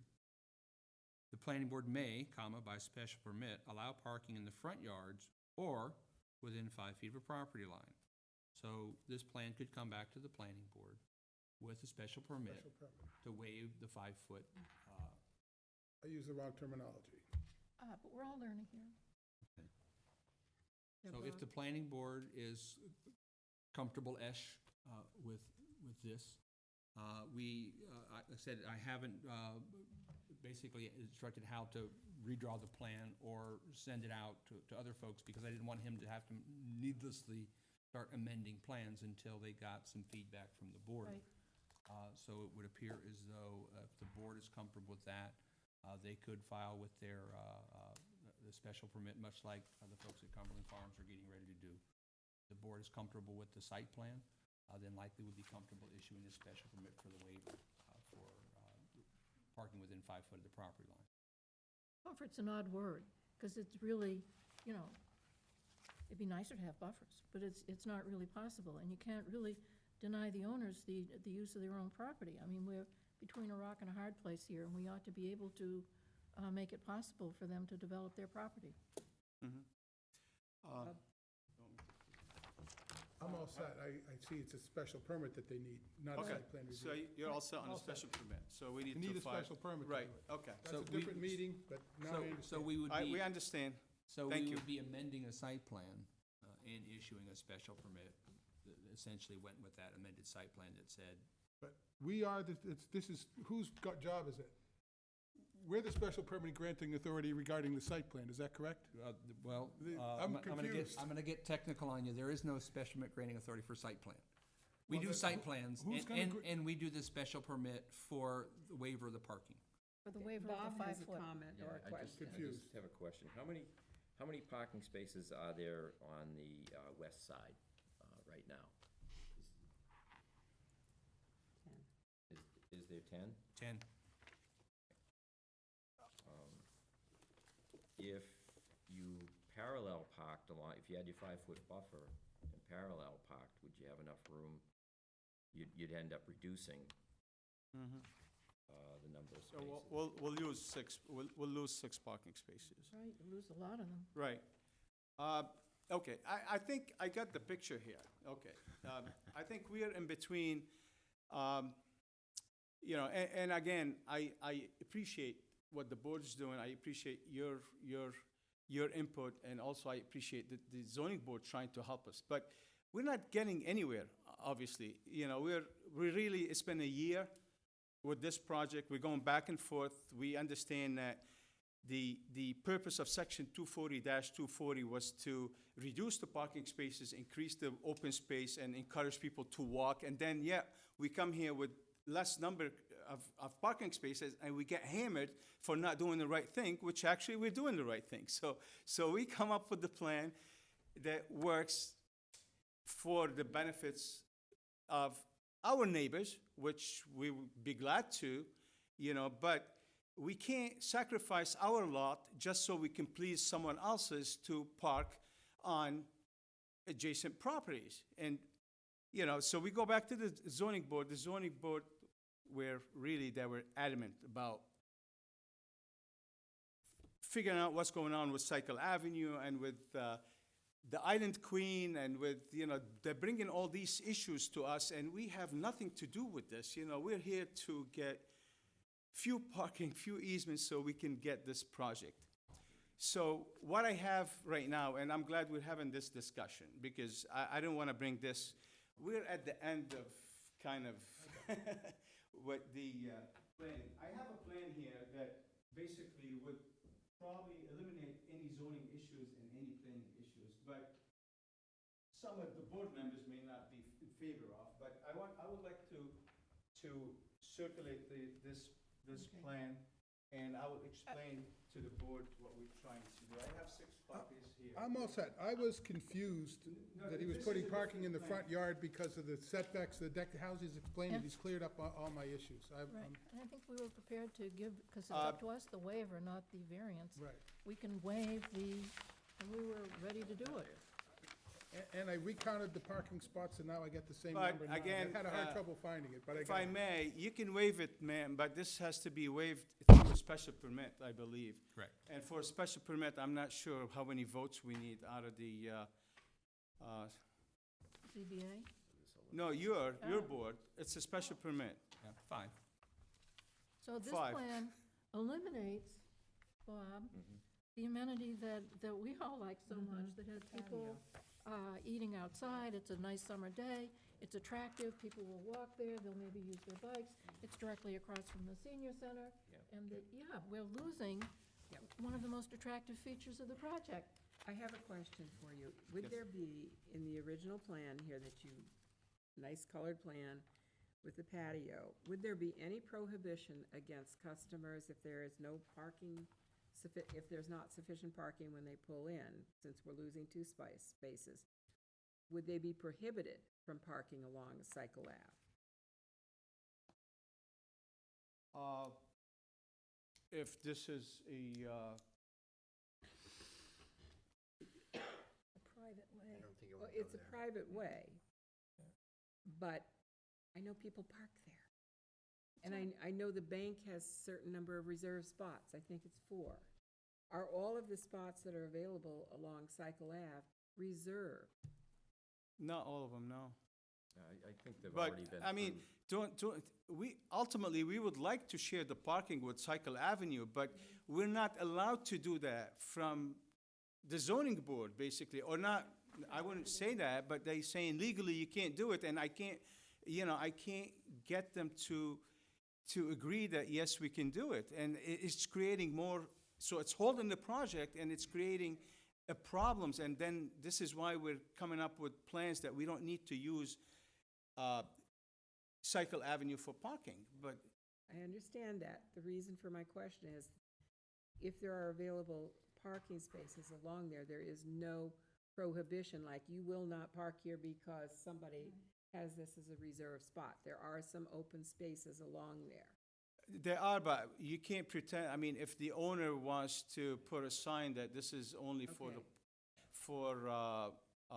the bank, he's entitled to, I'm not sure, I don't You think can't we control that. can No. force that. No, I actually like the patio way Yeah. better, but Pam? I'm just going to make a statement because this just really gets to me. We have got to do something in this town that makes development easier. We have every prohibition possible to make it so difficult. And good for you for hanging in for a year, because I wouldn't have had the patience to go between these 2 boards and have one say, this looks okay, and then you go to the other board and they say, absolutely not. It's just painful, and I can only imagine how painful this is to you. So I think we have to work on that. I think we have to do something that we work with the ZBA in some way to get them to ease off some of the things. It's gotten to the point where, I've suggested to Pat We were just talking about this that today. whenever we have a business zone property, that we should try to have a 3-way meeting, if it's also in historic, Yeah. that we have a meeting with the ZBA, the historic, and we discuss what our goals are, Yeah. and we decide who gets to say what, and not that one board says, yes, you could this, and another board says you can't do that. Playing ping pong with an applicant is not, it's wrong. It costs the applicant it's lots of wrong. money. And we have to fix that. That's our problem. Absolutely. Yeah. And But- they've been ping-ponged. You have been, I'm sorry. So I would But have to say that I like this plan, The original. yes. Yes, I do too, but I have one question.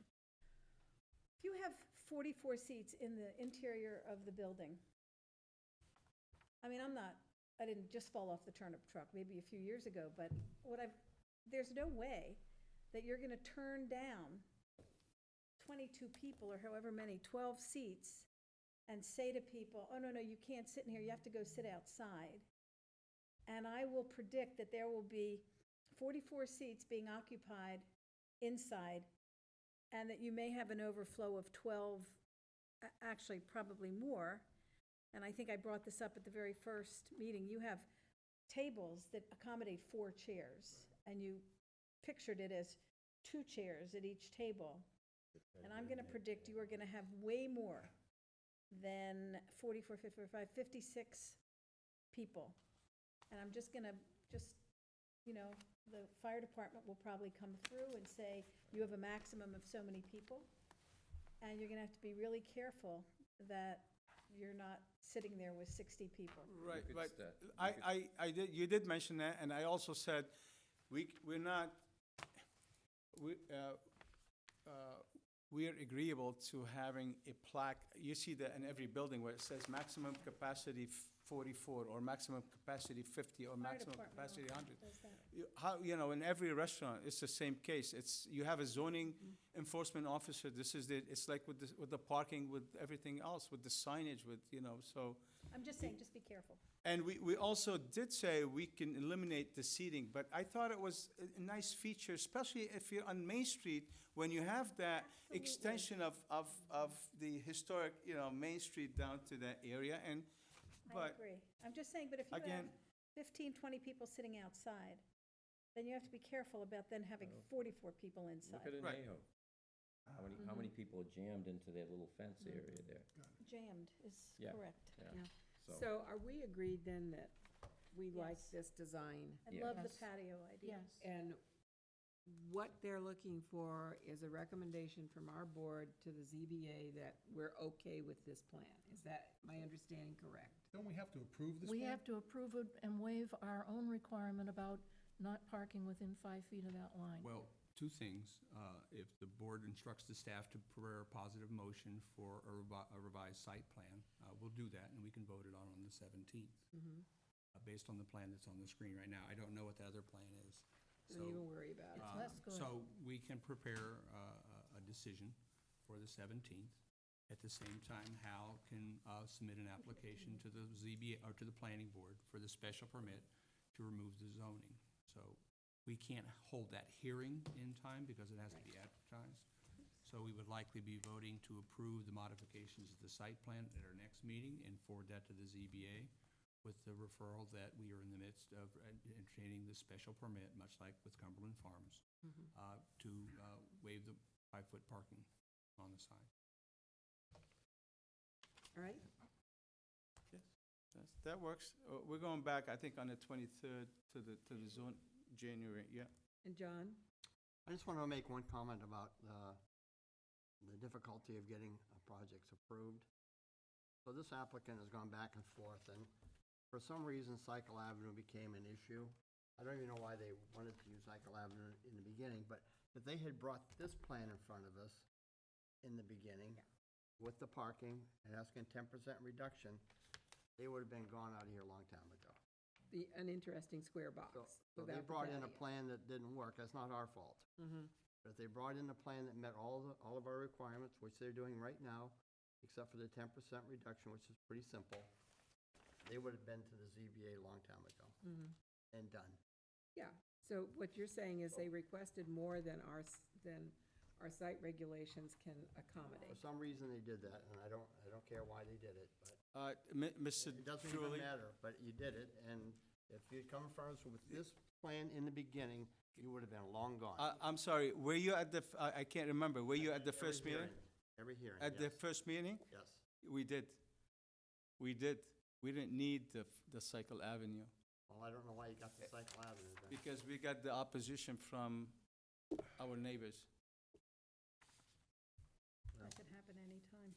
Well, the original application, for the record, was for a 30-seat restaurant Right. in this box, not a 44-seat restaurant in the box. That's true, too. But we didn't use Cycle It's Avenue. always That's been the right. parking issue. My only reason for bringing up any objections, I didn't understand that the site, the front of the building is the deck, not the brick wall, and I was assuming he was putting parking in the front. It's clear to me that it isn't. I also had to count 3 times, and I was missing one of the 9, and I see all 9 there. It's a confusing plan because it says resident parking, and it's hard to count, but I got it. I'm all set. I'm Okay. sorry to slow you down. Thank See you. you on the 17th. I didn't Right. understand your plan. Thank you. So we Okay, will see thank you. back here So on on the 17th, I won't be here because you'll be voting You're- on the amendment for the site plan, and meanwhile, I'll file a special permit with the planning for the parking within the 5 feet. Yeah, and typically it takes about 3 weeks for advertisements and things like Right. that. So I would project that we'd be at the end of January for that Okay, second January I just have meeting. to continue the public hearing with the zoning board then, if we're not before. Well, by the 24th, we'll have a site plan approved, but we just won't have a special permit approved. Yeah, no, I'd rather go back with the special permit, actually, with the, if I need to, I'm not sure, but we'll be in touch. Thank you. Thank you. Thank you. Thank you. Okay, the next thing under planning board discussion is the subdivision regulations, and that is to be continued to January 14th.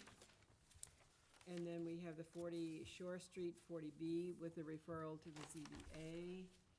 And I think you've all seen that, and the points that you'd like to put in our referral to the ZBA is what's on board right now. I know, and I'd like you looking at me. I don't care, anybody who wants to comment, I know what my comments are. For Shore Street? Yeah. Go ahead. The 40Bs, the affordable units, are supposed to be indistinguishable from those that are market rate. These are distinguishable. Sure, because they're ancient. Well, one is, it's very small. They're smaller. You've got the one in the old house, which is a 3-bedroom. It's, I don't remember what it is, 1,500 square feet. And then you've got another small 3-bedroom, and all of the others are way bigger, 4 bedrooms. 4 bedrooms. And so those are very distinguishable, one from the other. And so I would say that is not in the spirit or the law as it's written for 40Bs. Absolutely correct. I'd like to say something Sure. also. But I'd like to correct something. It is an older house that right now is planned for the low income, but in fact, it's going to be completely rehabbed, so it won't be an older house. So that's not an issue. I think the size is an issue, and it'd be good if they could find a solution to that.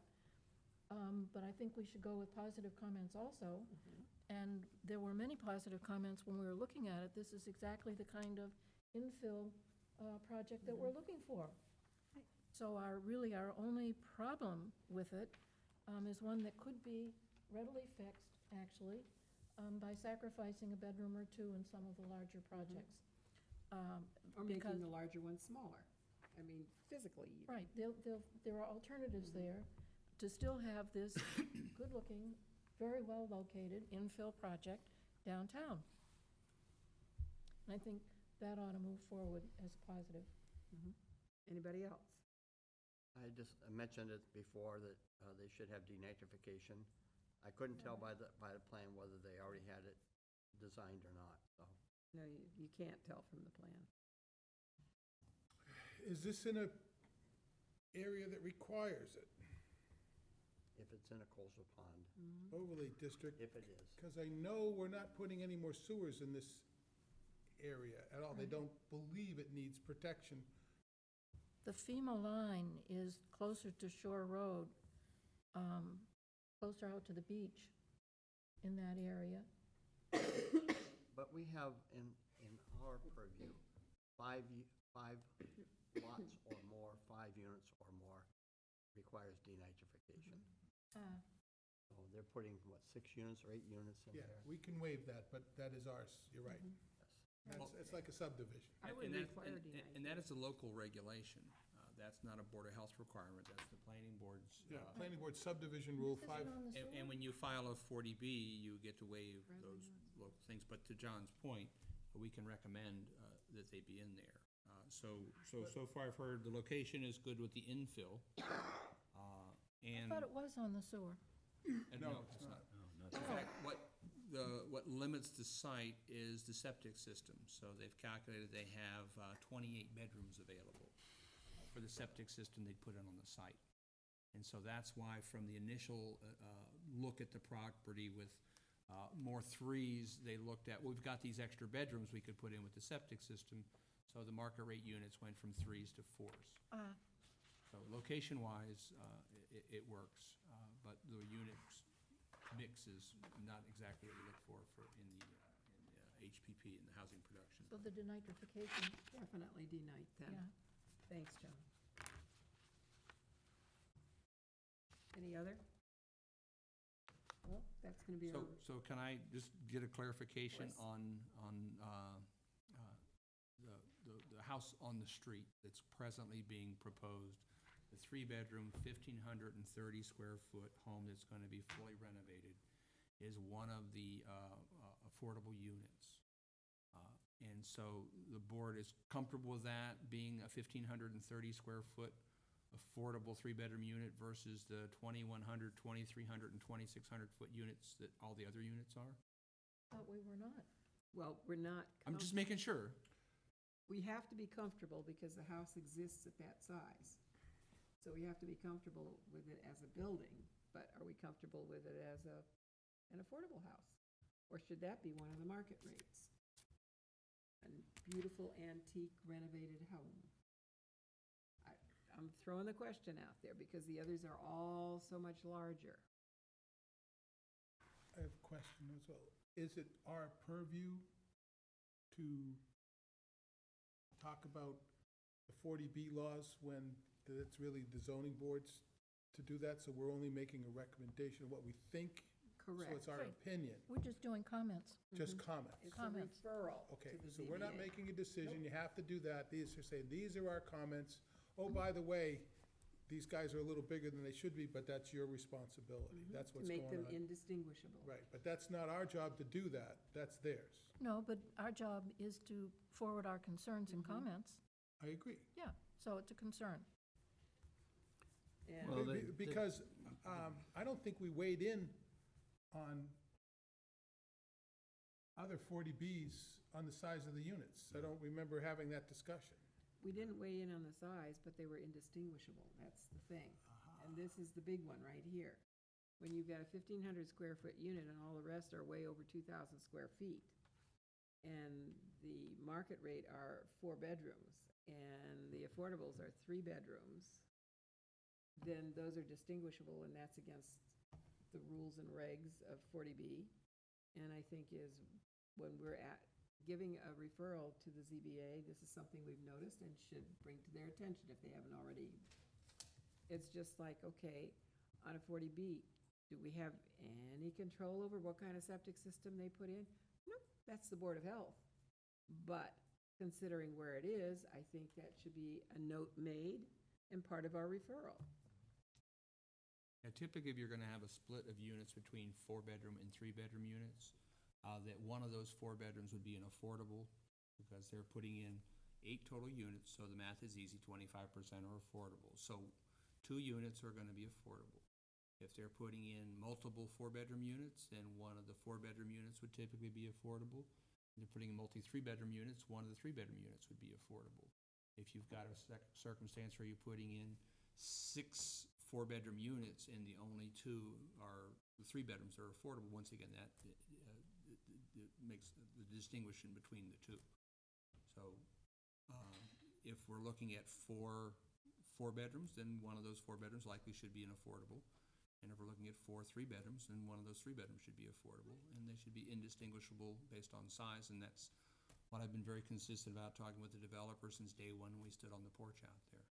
You know, those are the comments of the board, I'll forward them. Pam? We had a long discussion about this at the Affordable Housing Committee as well, that if it's going to fit into what our ideal is, where you don't know which unit is which, and it becomes a real community, and also the vernacular of using affordable as opposed to low income or low whatever, that we make it consistent, you know, when we refer to those units, because I think people can feel very degraded. But these aren't low-income units. No. Yeah, you No. can't, low-income people can't afford affordable housing. Exactly. It's a true story. True. Right, oh no, I'm fully aware of that. But what I'm saying is I think we just need to be consistent about how we refer to any of our affordable units in town as affordable and not, in any way disparaging or making it less so. That's all. John? One other comment that I made before, which I would like to send forward to the ZBA, is that the condominium fee that the first-time home buyers units are going to be should not be the same as the market rate units. So is paraphrased to say the condo fee should be prorated? Yes. Prorated on the value of Yeah.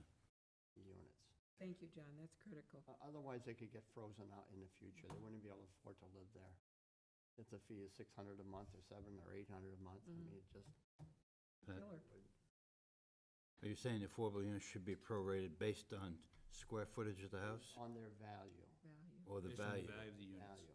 The value of the Which is house, determined by Okay. square footage. not the and- square footage. And market, what your market value is. The other part of that is, I share your concern about making the units more consistent, so that the affordable unit is not standing out by itself. But this is a unique building, it's gonna be an antique building, be kind of a nice building for somebody to be in there. It's two-story with a porch and everything, and it's very different than the others, so I don't think it's gonna be that different. I don't have a problem with that. But I think if we make a recommendation, we may wanna just say, consider the effect. Instead of a firm recommendation, you must do this to do that. Consider the fact it should be more similar to the other units, and let them make their determination on that. That's fine. I agree with Paul very much. Too bad the 40B That's a can't opt out of some of its own regulations, though, Yeah. because True. I really don't see a problem with having things different. 1,500 square foot unit is gonna be much cheaper to maintain and operate. I mean, I'm building 1,200 square foot houses for people. And these are gonna be in a cluster, and so are we gonna say that any 40B now, every building has to be look exactly the same? No. I would think that as long as the exterior looks, the features are the same, the details are the same, the siding and all that, size, to me, really doesn't matter. We're gonna have, if you're gonna have different gables, different dormitory, who's gonna pick out which one is affordable? But, Well- I understand it's the law, and so we've got to abide by it, so whatever. Well, we were told that one of the other differences is going to be the quality of sort of more laminate in the kitchen Right, rather than But it's in- granite But and, it's inside, And that's fine. right. Whatever is inside is inside. Right, as long as the exterior, looks similar and Right. lovely, and so Right. people aren't saying, oh, those are the affordable units. Yeah. Yeah. Okay. Okay, so I think I we're think we're set. beating this to death. Yep. I think so. You want to spend another minute or two? Next, complete streets policy.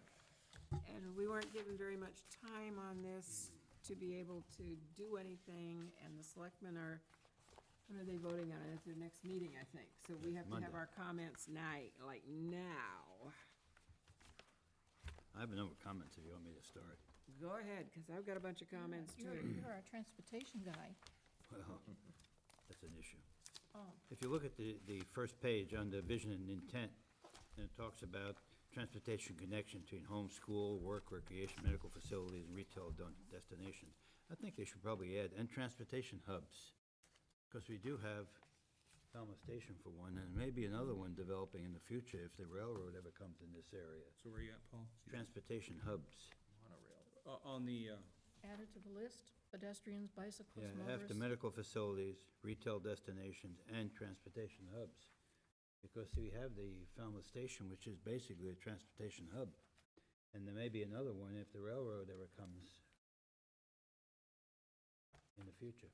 We've got here, in conjunction with minor point. accessible and efficient transportation connections. Yeah, I'm saying between what? It's a minor point. The closest thing to another transportation hub will be a bus station in Davis Straits. I don't think we're ever gonna get the train back. Well, maybe not.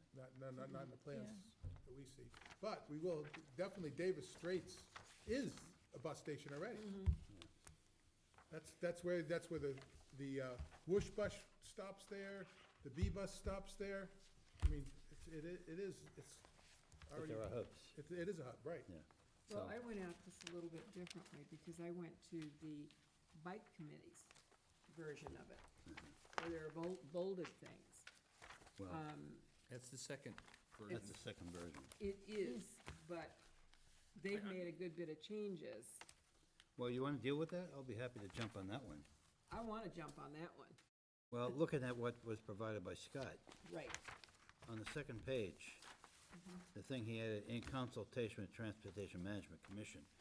First off, it's not a commission, it's a committee, because the commission has regulatory authority. So even though they advertised it wrong, it's gonna be a committee. But aside from that, this issue of meeting on a regular, at least a quarterly basis, Bit much.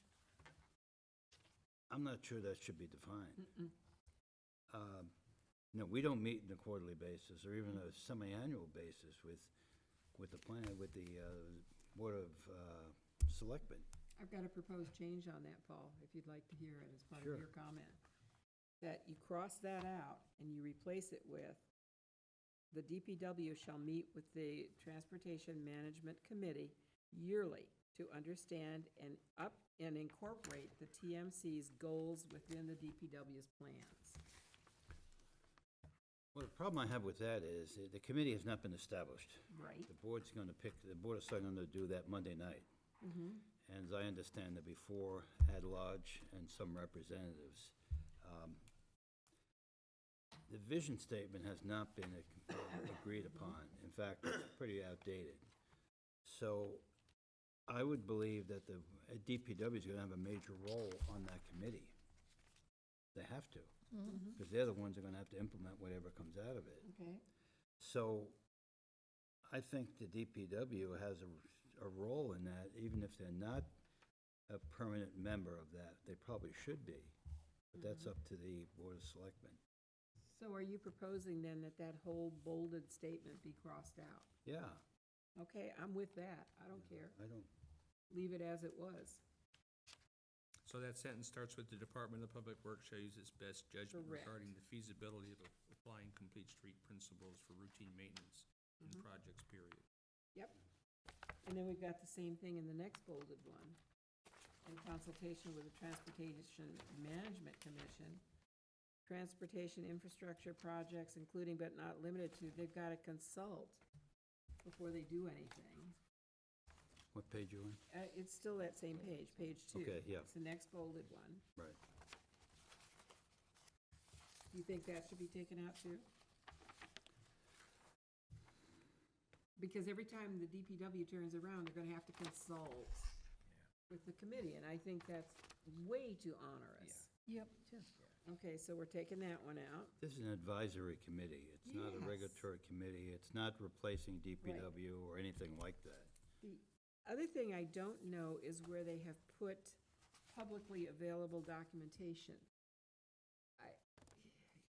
Some of it may or may not be publicly available. It may just have been developed and on a shelf somewhere. I don't know whether that should be left in or not, and I'm looking for some input on that. What think you?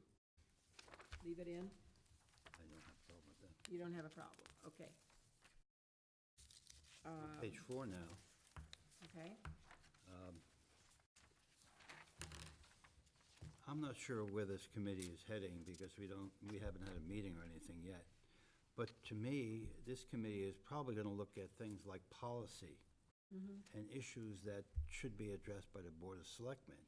Once we start talking about periodically reviewing a particular group, you lose that policy level. You're down into the woods, and you're down to doing, where a crosswalk should be, or where a bike path should be. And I don't think that's the function of this committee. Maybe I'm wrong. But by tying it into a specific committee, I think hampers the ability of that committee to do the overall job what I think it needs to do. my problem with the bolding here is it's all focused on the bike committee. Right. Well, And that's sure. not what Complete Streets is. And so while I appreciate their effort, their work in doing this, I think it's way too limiting if all you say is, oh, it's only the bike committee that has any input on it. I'd cross it off. I would cross it off too. So this is on page 4, where it Page says, 4. as prioritized and periodically updated in the Falmouth Bike Plan? So it would read projects as determined, just as it did before. Okay? I don't have the same complaint. I think coordinating among plans is a good thing to do, but not for every little project that you might be up to. If they're meeting yearly and part of their function is to coordinate the bike plan with the DPW's roadways plan, that's a good thing. But to have this constantly doing it, I'd delete it. yeah, That's why we want to delete it. It's too constraining. Yeah, okay, but they, it's too limiting. but the bikeways plan, the bike plan, has to be mentioned somewhere as part of the yearly coordination effort. I don't know exactly where. Oh, well, look at evaluation of effectiveness. That's called for in the information that Tom gave us.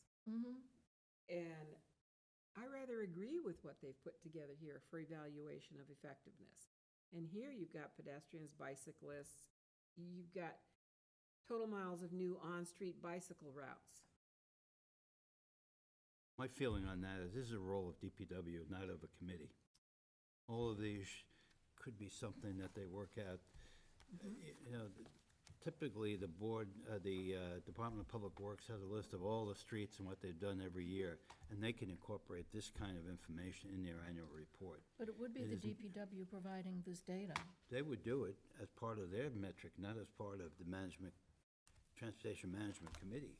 But I think it was called for in the information that Tom gave us on a complete streets policy. And to be, But you Be don't able tie it to the You don't- Transportation just Management don't tie Committee. it to this. You- oh, you no, it tie it shouldn't. to Oh, I see what DPW. you're saying, It's right. the DPW, not the committee. Okay. In not the cooperation with committee. DPW, will. we should do something. The Right. DPW needs to do that, not I see not what you're that saying. committee. So you take out in cooperation with, and it becomes the DPW, Will develop. town DPW, the Transportation Management and, or just to, Yeah, the you're talking about the town DPW. Yeah. And And take out the DPW should transportation. develop performance Will measures. develop performance That's their measures. role, not of that Totally, committee. yes, okay. I'm gonna get thrown off this committee before it even starts. Bye-bye. So I understand, so it said, under evaluation of effectiveness, is that the town DPW will develop performance measures periodically to assess rates and success? Yep. And further on, it says the town DPW will compile a report, which they do anyway. And that's, they might object to this wording, and that's up to them. That's up to them. Okay. Charlotte? I have a different, Uh-oh. I'm going off on a different tangent here than the bikeways effort to be incorporated, and it's back in the vision and intent section, and any place else we might need it. What page are you on, Charlie? I'm on must be page 1. Vision and intent. It's the policy that Ray put forward, Ray Jacks. And the bikeways didn't make any changes in it. No, but No. I would like to. I think that it's missing part of, I think what the planning board's vision is. It's my understanding of that a very important function of the planning board is to preserve and enhance the character of the town. This doesn't mention that at all. A big part of the character of our town are streets like the Woods Hole Road, like Surf Drive, like almost every, even, God help us, 151, Thomas Landers Road, Brick Hill Road, Gifford Street. You think about them, and now you think about complete streets. Those aren't complete streets at all. The complete streets have to be very wide. If you're going to do just what the state wants you to do, you're going to have a wider road bed. You're then going to have a curb, a granite curb. You're then going to have a two-foot green buffer on each side, vegetative buffer, they say. Then you have, on both sides, an 8-foot sidewalk. So it's like special ed for streets. is what it is. And Except they can waive one of the sidewalks, waive like we did in East Falmouth which we recently. did on 28A, On 28A. so that you can. And they'll let you go down a little bit, but they don't, it's gonna get wider, it's gonna get bigger. And you picture that in the number of trees along our roadway that are gonna have to leave. This is not a very good look. That is, to me, this is not preserving and enhancing the character of our town. And I think we need to have I like the little sort of hedging words that are in here every so often about where feasible and so Yes. forth. That's good. But I think Like we they need did in to, T-Ticket, you would have the ability to modify it. that you can modify They it. dropped one of the sidewalks and made it fit. Correct. So that, well, we made it narrower on Right. one side. We didn't drop it. You can't drop it. Okay. No. And we did put in different cross paths in order to make it safer for people to get over there, change some of the curb cuts on the roads, so that things do get bigger. But if it's not part of the vision and intent to preserve and enhance the character of the town, as having, way up at the top, it's saying, cultural background predating the Revolutionary War. But it's not really fleshing that out enough to say that the character of our roadways is important to us, and we don't want to see a wholesale change in it. And I didn't draft language, I don't know what it ought to be. I think our planning board member ought to be hopefully taking this idea forward, but we I've seen should, Roadways, language in zoning. yeah, maybe we could find some there. But Well, then, one simple way of doing that, for example, in the paragraph you talk about, the intent of complete streets policy on page 1, just add, while maintaining the character of the town, where feasible. to the extent possible, To the maintaining the extent possible. character Just add that of the paragraph, town's that's in the vision. Tom, you roadways. have something. And Yeah, then- Not of the town, the town's roadways. so aesthetic and character are the 2 points we want to have in here. Yeah, Right. very much So in so. looking at this, complete streets are intended to provide safety, comfort, and accessibility for all users of our roads, trails, and transit system, which includes pedestrians, bicyclists, motorists, transit riders, commercial vehicles, and emergency vehicles, while preserving the aesthetic and character of the town of Falmouth. Of the town's roadways. Because one of the things, we couldn't work it out on 28A, but it would be possible in different roads to put in more bikeways, more sidewalks and stuff. They don't have to follow the same path as the roadway. So. Where are you They could be suggesting that somewhere be else and added? get you there. I'm looking at adding that to the end where it says, The intent of Falmouth? yeah, envision and intent, so right after emergency vehicles, by preserving, preserving the aesthetic and character of the roadways. Yes, thank you. Well, on the end of that paragraph, you can just add it, the That's what- bottom line. Isn't that what you're talking about? I was actually putting it the first sentence, Putting it but in the first Oh. sentence. First sentence. Yeah, That's Could be good. there, it could be down further, but Right. you need it That's somewhere good. in that. And if I can just make a clarification, complete streets doesn't mean you put everything in the street. Complete streets, and I have been to the training for Phase 1 and for Phase 2 for complete streets. The training for Phase 2 is essentially you spend 8 hours in a room with these folks with pictures and diagrams, and you look at those things. So complete streets is context sensitive. And the limiting factor is this is the right-of-way that you have. So this is the right-of-way you have, and this is the road, these are the functions that it serves. Within that road right-of-way, what components can you put into it to make it a completer street, we'll call it? But you don't have to say, we're gonna take North Falmouth Highway and put sidewalks on both sides because that makes it a complete street. It does not. It is context sensitive based on the right-of-way that you have. So there's no provision anywhere to say, these trees gotta go, we gotta put sidewalks in. exactly. But it often turns out that the right-of-way you have is not the right-of-way you think you have. And that was the issue on 28A, where people were losing their lawns and didn't realize that the right-of-way was much bigger than what they thought. So the context may not be what you're looking at. It may be something bigger than that, and we learned that right away when we were working on that issue. And it's true, it got worked out, everyone was happy, but the thing you wind up protecting, really, is whatever's green and whatever's growing and whatever's trees and whatever's hedges that makes it look like Falmouth. And I think we're plugging that in while preserving the aesthetic and character of the town's roadway. Right. Yeah, I think so. But I just want to make a clarification that complete street doesn't mean you've got to put everything No. in that road right-of-way, including bike paths and 4-foot separations for sidewalks and vertical curb and all that sort of things. That is Well, not It required. also recognizes that there are places that you can't do anything about the complete streets. Okay, so moving forward to evaluation of effectiveness. Can I just Wait, Louis, next? comment on this? Sorry. You have that in the first paragraph, vision and intent. I was suggesting it be at the end of the second paragraph because it would be more obvious, because you got too much stuff in that one vision and intent with all these different connections. And I think it stands out more at the end, what the intent of is, and you put in at the end of that, adhere to the character and all the information you put in. I think it would be emphasized better at the end of that paragraph. You're the very second eloquent and paragraph. persuasive. I'm But not going to fight it's you up on to that. you. Okay. I'd put it in the end, like Paul said, like That's what he fine. said. Okay. All right? So I'll circle my it arrow with an just arrow goes that around to goes here. down. Okay?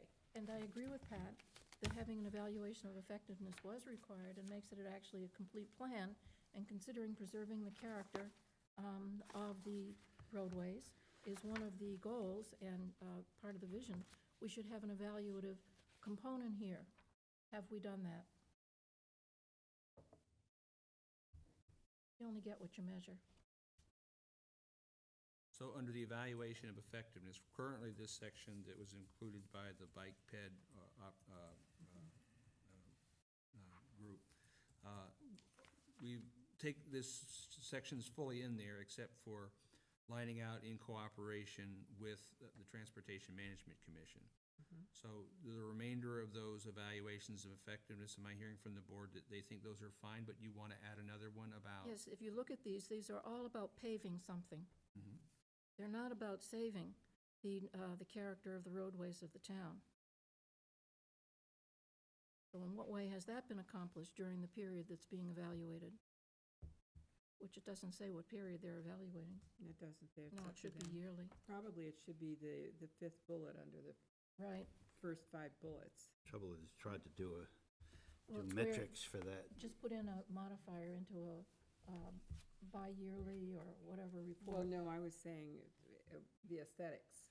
Oh, yes. Measuring I don't know the words to use on that, but you're trying to measure the preservation of the Right. aesthetic character. What are the steps that have been taken to Mhm. preserve the aesthetic character of the town's roadways?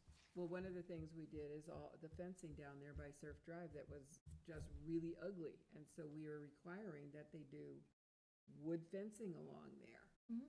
And that's the kind of thing, while accomplishing all this, what's been done to preserve the aesthetics. Right. So those metrics may include some measure of the preservation of the aesthetics of the Right. local roads? Of the traditional preservation. character of Falmouth roadways. Well, it's the character of the town, Mm-hmm. necessarily the roadways. Well, you The could say, roadways well, are gee, it is the town, look at all that paths. woods over there. But it's keeping the roadways, they have a character. This In will fact, does probably the be historical further commission think modified. about that? Tom is a pretty darn good About what? wordsmith, so I suspect he's gonna put something really good in there to capture what we're trying to say. So right now it says, and I don't know how you Character of measure the that, roadway? to measure the preservation of the aesthetics of the roadway. Need a Only rubric. on scenic roads, You know, the It's covered problem by the is scenic road bylaw in historic. each village in That's it. Falmouth is so Has its own unique. Planning board does the And you rest. can't look at Mm. West Falmouth And or scenic North roads. Falmouth The planning along board what? 28A and say that that's similar to what can't. you might do on an area of Davis Straits or T-Ticket. I mean, it's night and day. So you couldn't, some of these just don't, I mean, you'd have to do a lot of taking, Yeah, land taking, to put a sidewalk even on one side of 28A. Oh, no, that's the beauty, that's the context It may part. not They be have to live with the roadway they've got. mm-hmm, What? They have to live with the roadway they already have. mm-hmm. No takings. Well, Complete street then- doesn't enable takings, isn't that right? Well, with no taking, then you may not have a bike path, you may not have a sidewalk, because what I'm saying is between way north of West Falmouth, way west of West Falmouth, I'm directionally impaired, and down to the Rotary, Yeah, there's no sidewalks, there are. and there's but no bike paths. And so in certain areas, unless there's a taking, because they're narrow, those roadways are pretty narrow. That particular roadway, I think that roadway's huge, 28A. I just think, and that roadway The is much right-of-way is wider really than the big. pavement. It's not big at all, and that's why there Sure. are accidents there all the time.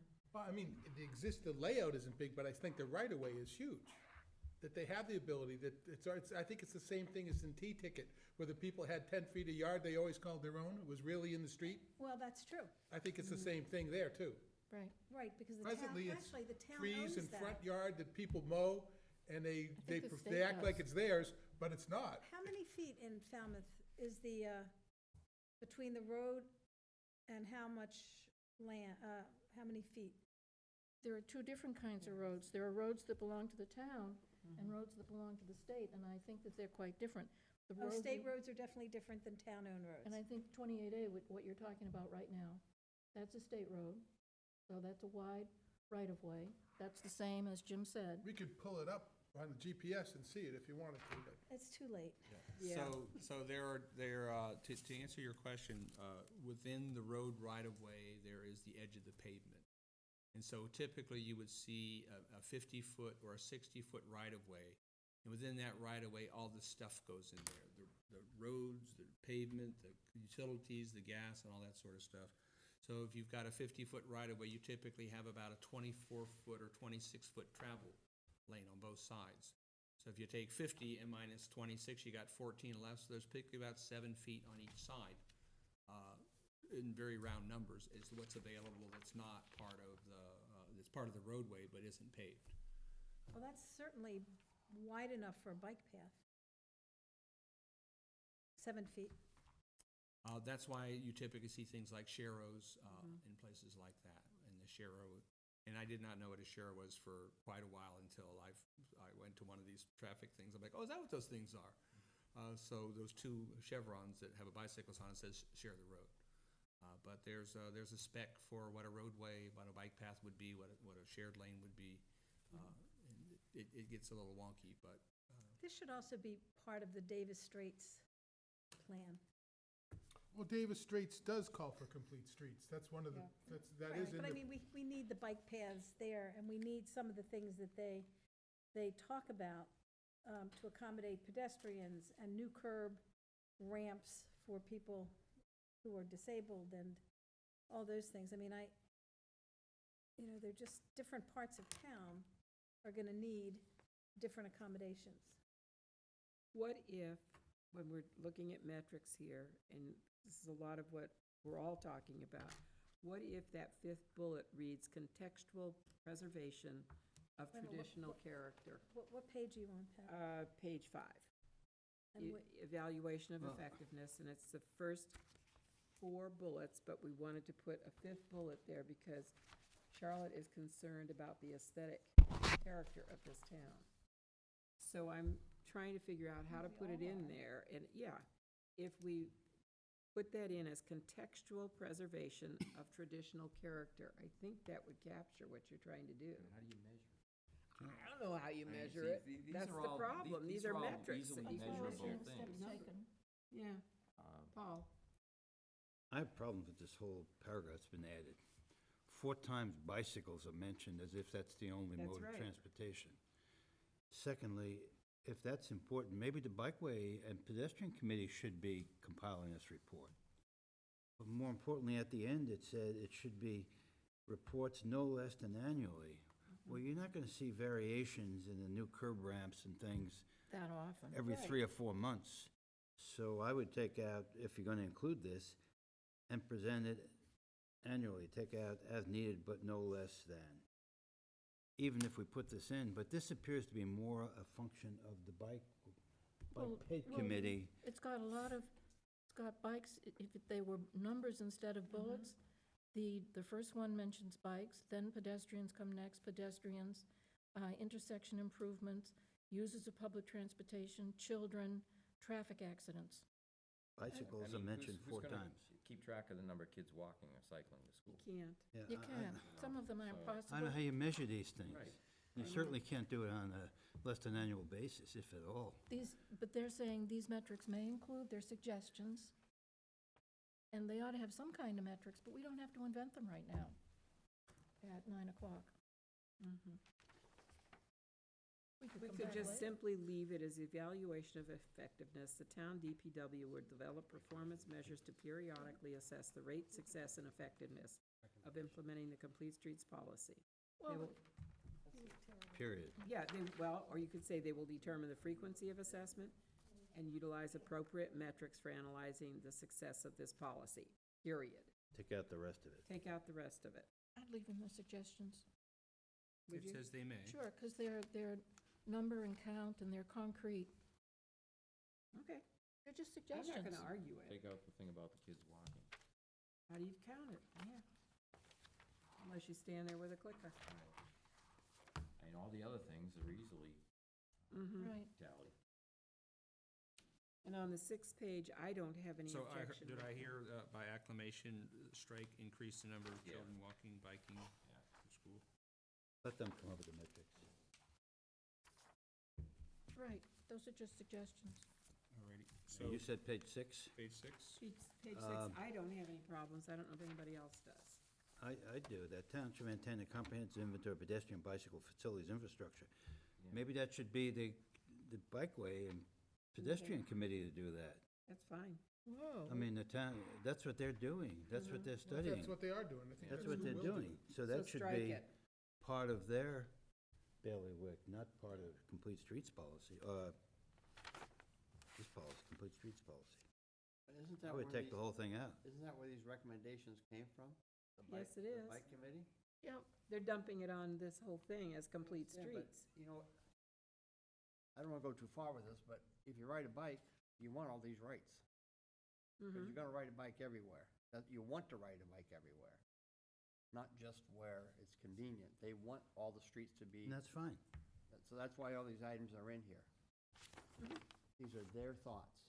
I understand that, but this is complete streets, and it's more than just bikeways. Well, there's cars, there's people, and there's bicycles. Uh-huh. And They're trying to trucks. get their rights enforced. That's what Yeah. this is about. Yeah, but it's this, the collection of data that they want that needs to be weeded out. And like that, the town shall maintain a comprehensive inventory. That's something, like Paul says, That's that's bikeways. something the town shouldn't have to No. do. That's something the bike committee, that doesn't have anything to do with curtailing rights. I think we should leave it alone. On this package right here, where I read it, well, they're not really saying maintain an inventory of the pedestrian bicycles. I think they're looking at the gaps where they don't connect. That they're trying to say wherever we have bike paths, they should connect to other bike paths. And I think we would agree with that. Yeah, we would, but I So think it- it says that distinctly some other place. Well, I believe that's what they're trying to say. When you, I think terms like that, that's up to the selectmen to remove. right, because it says that eliminates gaps in sidewalks and bikeway networks. That's nothing to do with That's the planning. important part, that they're all interconnected. But they're asking for our input on it. But here's So- a possible way of We're dealing getting with caught the up in bike, the weeds here. the bike Exactly. Yeah. committee's thoughts. Hmm. It We're could on be the last among the page of the tasks weeds. I of the think we're new doing great. committee Right. to review these. Yep. To just, okay, so we looked at the complete streets, but the committee ought to be looking at what the bicycle people are They're looking at the proposing. deficiencies Ride a in the bike on current New Bedford? streets, Right, and they want them corrected. well, and who can blame them? Right, but who, Blame them, so. Okay, it's a little after 9, and we've still got committee reports. Does anybody have a report from a committee? Lisa, no. No. Okay. FCTV public service announcement, that is in here, and I believe it was passed out to you. They want a spot public service announcement. And we have the opportunity to do that public service announcement. And as you Go can for it. see, December 13th. Go for it. Which is this Friday. Go for it. Or December 20th. Or December 20th. This is a busy season of the year. And they want 1 or 2 board members or officials / employees. And then we can contact them for more information. I could do a very short version of density done right. Yeah. And make it fit into that, and anyone could join me. Into that 4-minute slot? Yeah. Huh. Tom? Well, just to go back to the PSA, in which departments and boards can create short videos to create awareness about their mission and services. So I think this is looking at a broader perspective of what we do and how we go about doing it, not specific to Davis Straits or Complete Streets or anything like that. I think the idea is, in your PSA, what would you say, we're the planning board, and we help people keep from getting ping-ponged, or something to that effect. We're the planning board and we make life difficult for applicants. So it's a 30 or 60-second script. So, That's it? yeah. Please email me your ideas or questions and be ready to send a 30 to 60-second script in the next few days. So essentially, it's a commercial. What's our elevator pitch for the planning board?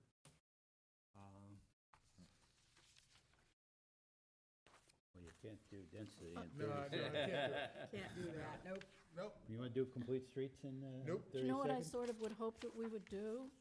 That somehow in our 30 seconds, I think Tom just volunteered for this job. Well, he did. I think Bob? we hear all the time, 30 at town meeting, it was said, there's no long-term planning, you know, where's the long-term planning? I don't think people understand that we do That's what we long-term do. planning.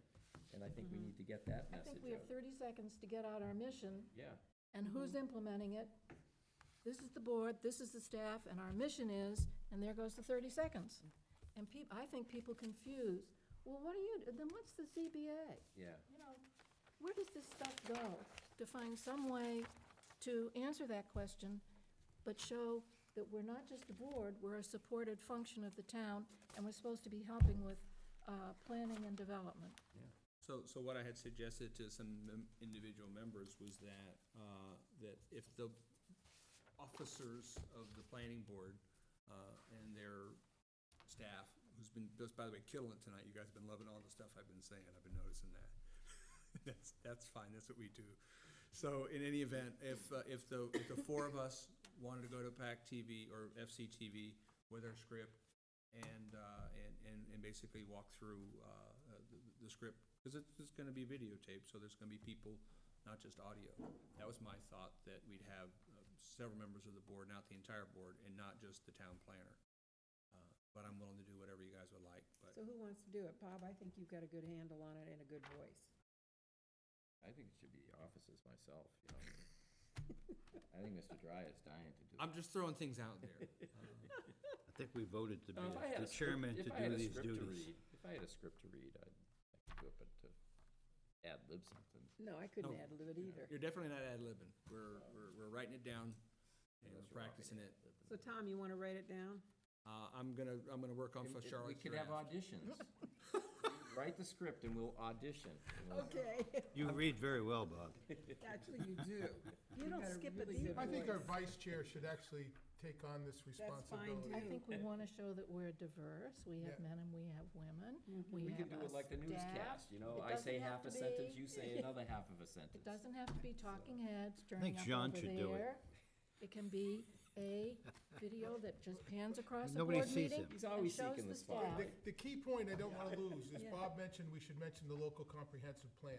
And I think that should Right. be the major component That's of it. part of really our think that's mission. right, That's which because if is- they don't know we're doing long, they don't even know we have a local comprehensive plan, and that is our long-term plan, and we use that as guidance for everything we do, and that's, And should the be, action, that's, the action items are both long and short right, term. so, But there has to be some statement about, we don't do the same thing as the zoning board of appeals, because I don't want to be, I don't want people to think that the planning board is the ZBA.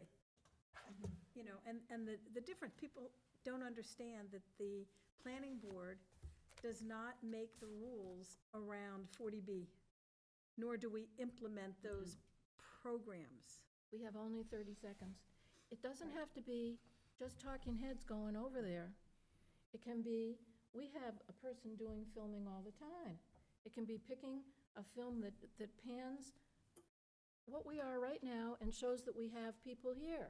This is what we are doing, and then there's a voiceover saying what we do. You know, you can make the visuals kinda tell the nice. story. except they're expecting you to show up, because I've done this before, they're expecting to fill it there. Well, yeah, They're so gonna it would put be the camera, asking you're them gonna for walk this in the other room, thing. They're gonna go the script, and the camera's gonna go, and you hand the mic and say, go. Right, similar It's to when worth we were asking. running, and they want to do those little interviews with you. So I think the most critical thing before we get to there on the 20th is having our script. So if everybody wanted to do an exercise when they got home or tomorrow, they could take their phone and turn it on to selfie mode and hit the video button and talk about what the planning board does, and see how long it takes you to have your speech on your video and see how your camera presence is. I'd have to dig out the Super 8 to do that. It's supposed to be 30 seconds? 30 to 60 seconds. I'd have to learn how to 30 to use my 60 cell phone. So is it okay if Charlotte and I work on the script? Yes, You please. don't think they would accept a tape of the board in action and have a voiceover, and we'll pick our best voice, and that could be it? They might, who knows? Yeah, let's ask them. So we're gonna send them, We all show up. yeah, so We could I'm all gonna show up and sit contact in the them. background I'm where gonna you and contact them Tom by sit up the front. 11th. No, this is us.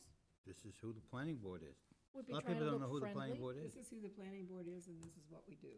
Right. Just have two people in the front and the rest of us in behind, and the two people in front talk about the issue for 30 seconds, the rest of And us it in the wouldn't be back. unusual for us to be having a couple talking heads and interspersed in that 30 seconds, the film of the board in action.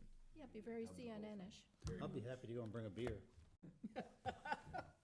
Well, that would be funny if we had a bottle of wine and glasses in front of everybody. Okay, the last thing that Don't we write have that. to do is, I got this thing from about the email policy, which the selectmen voted for public bodies. Yeah.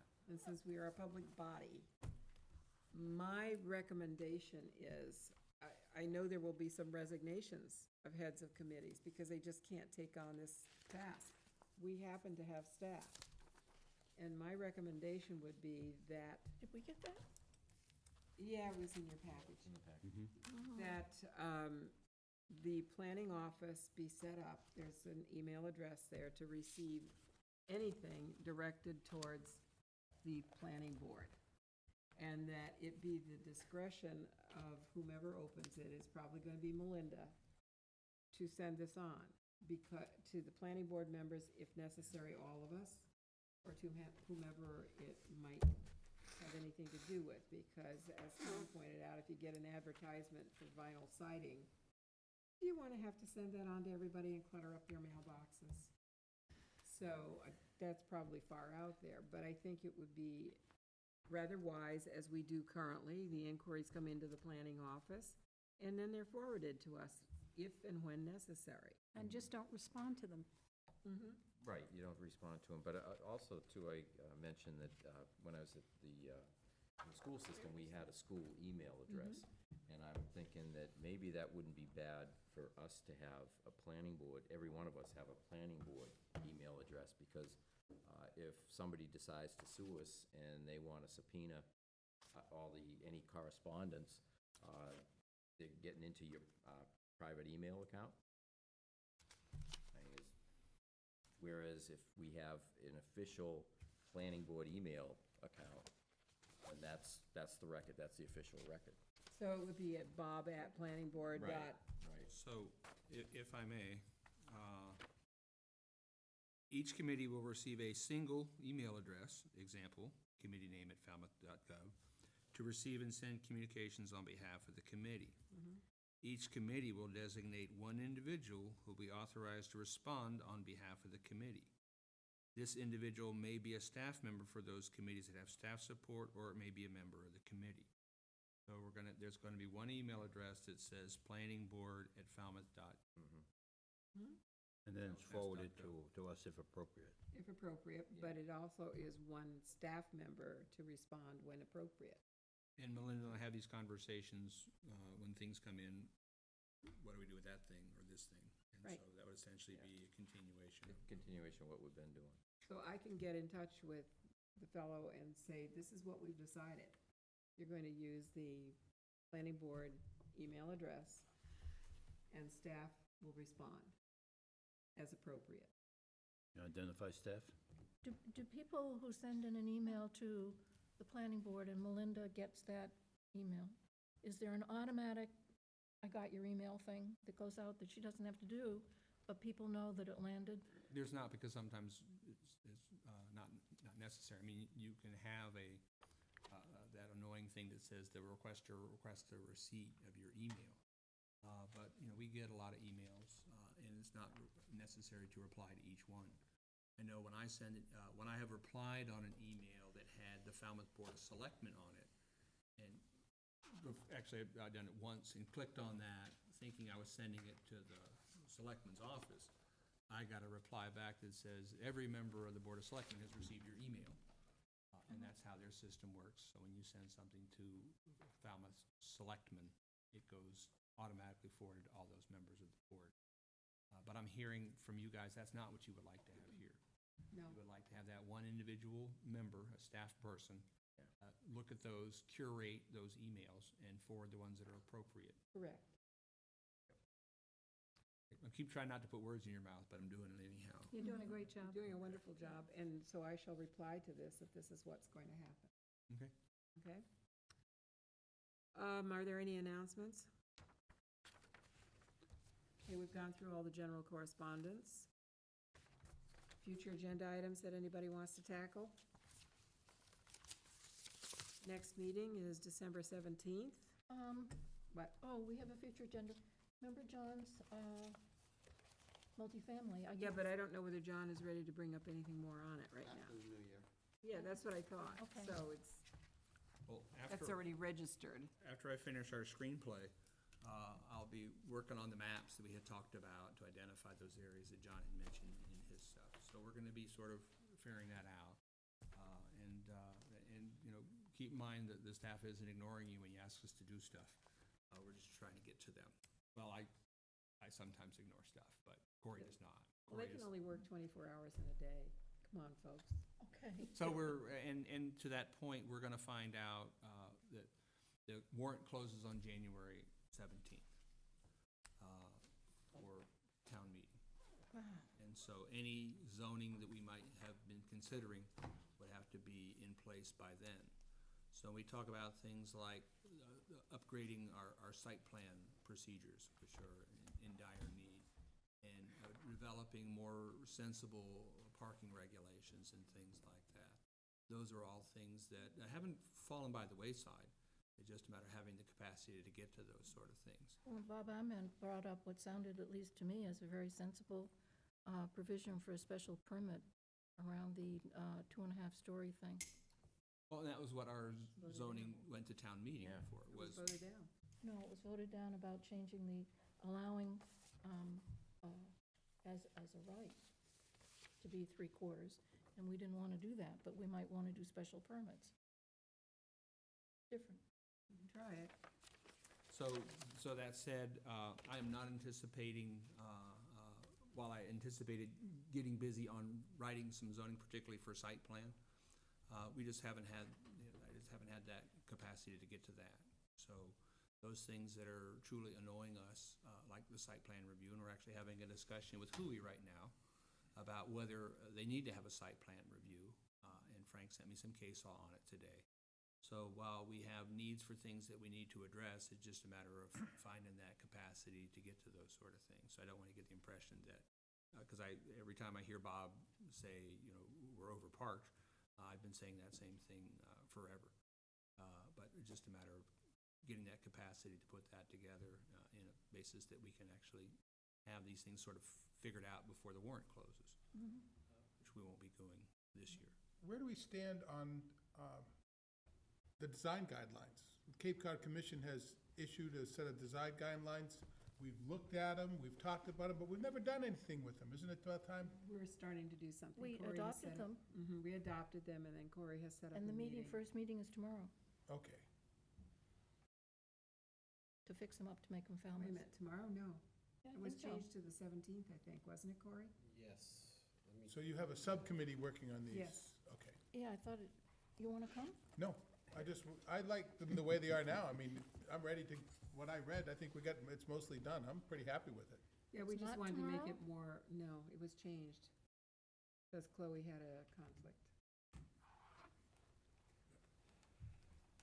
I think we need to get them in place sooner rather than. Well, they are in place, now we're trying to make them more Make them Falmouth. make them more Falmouth.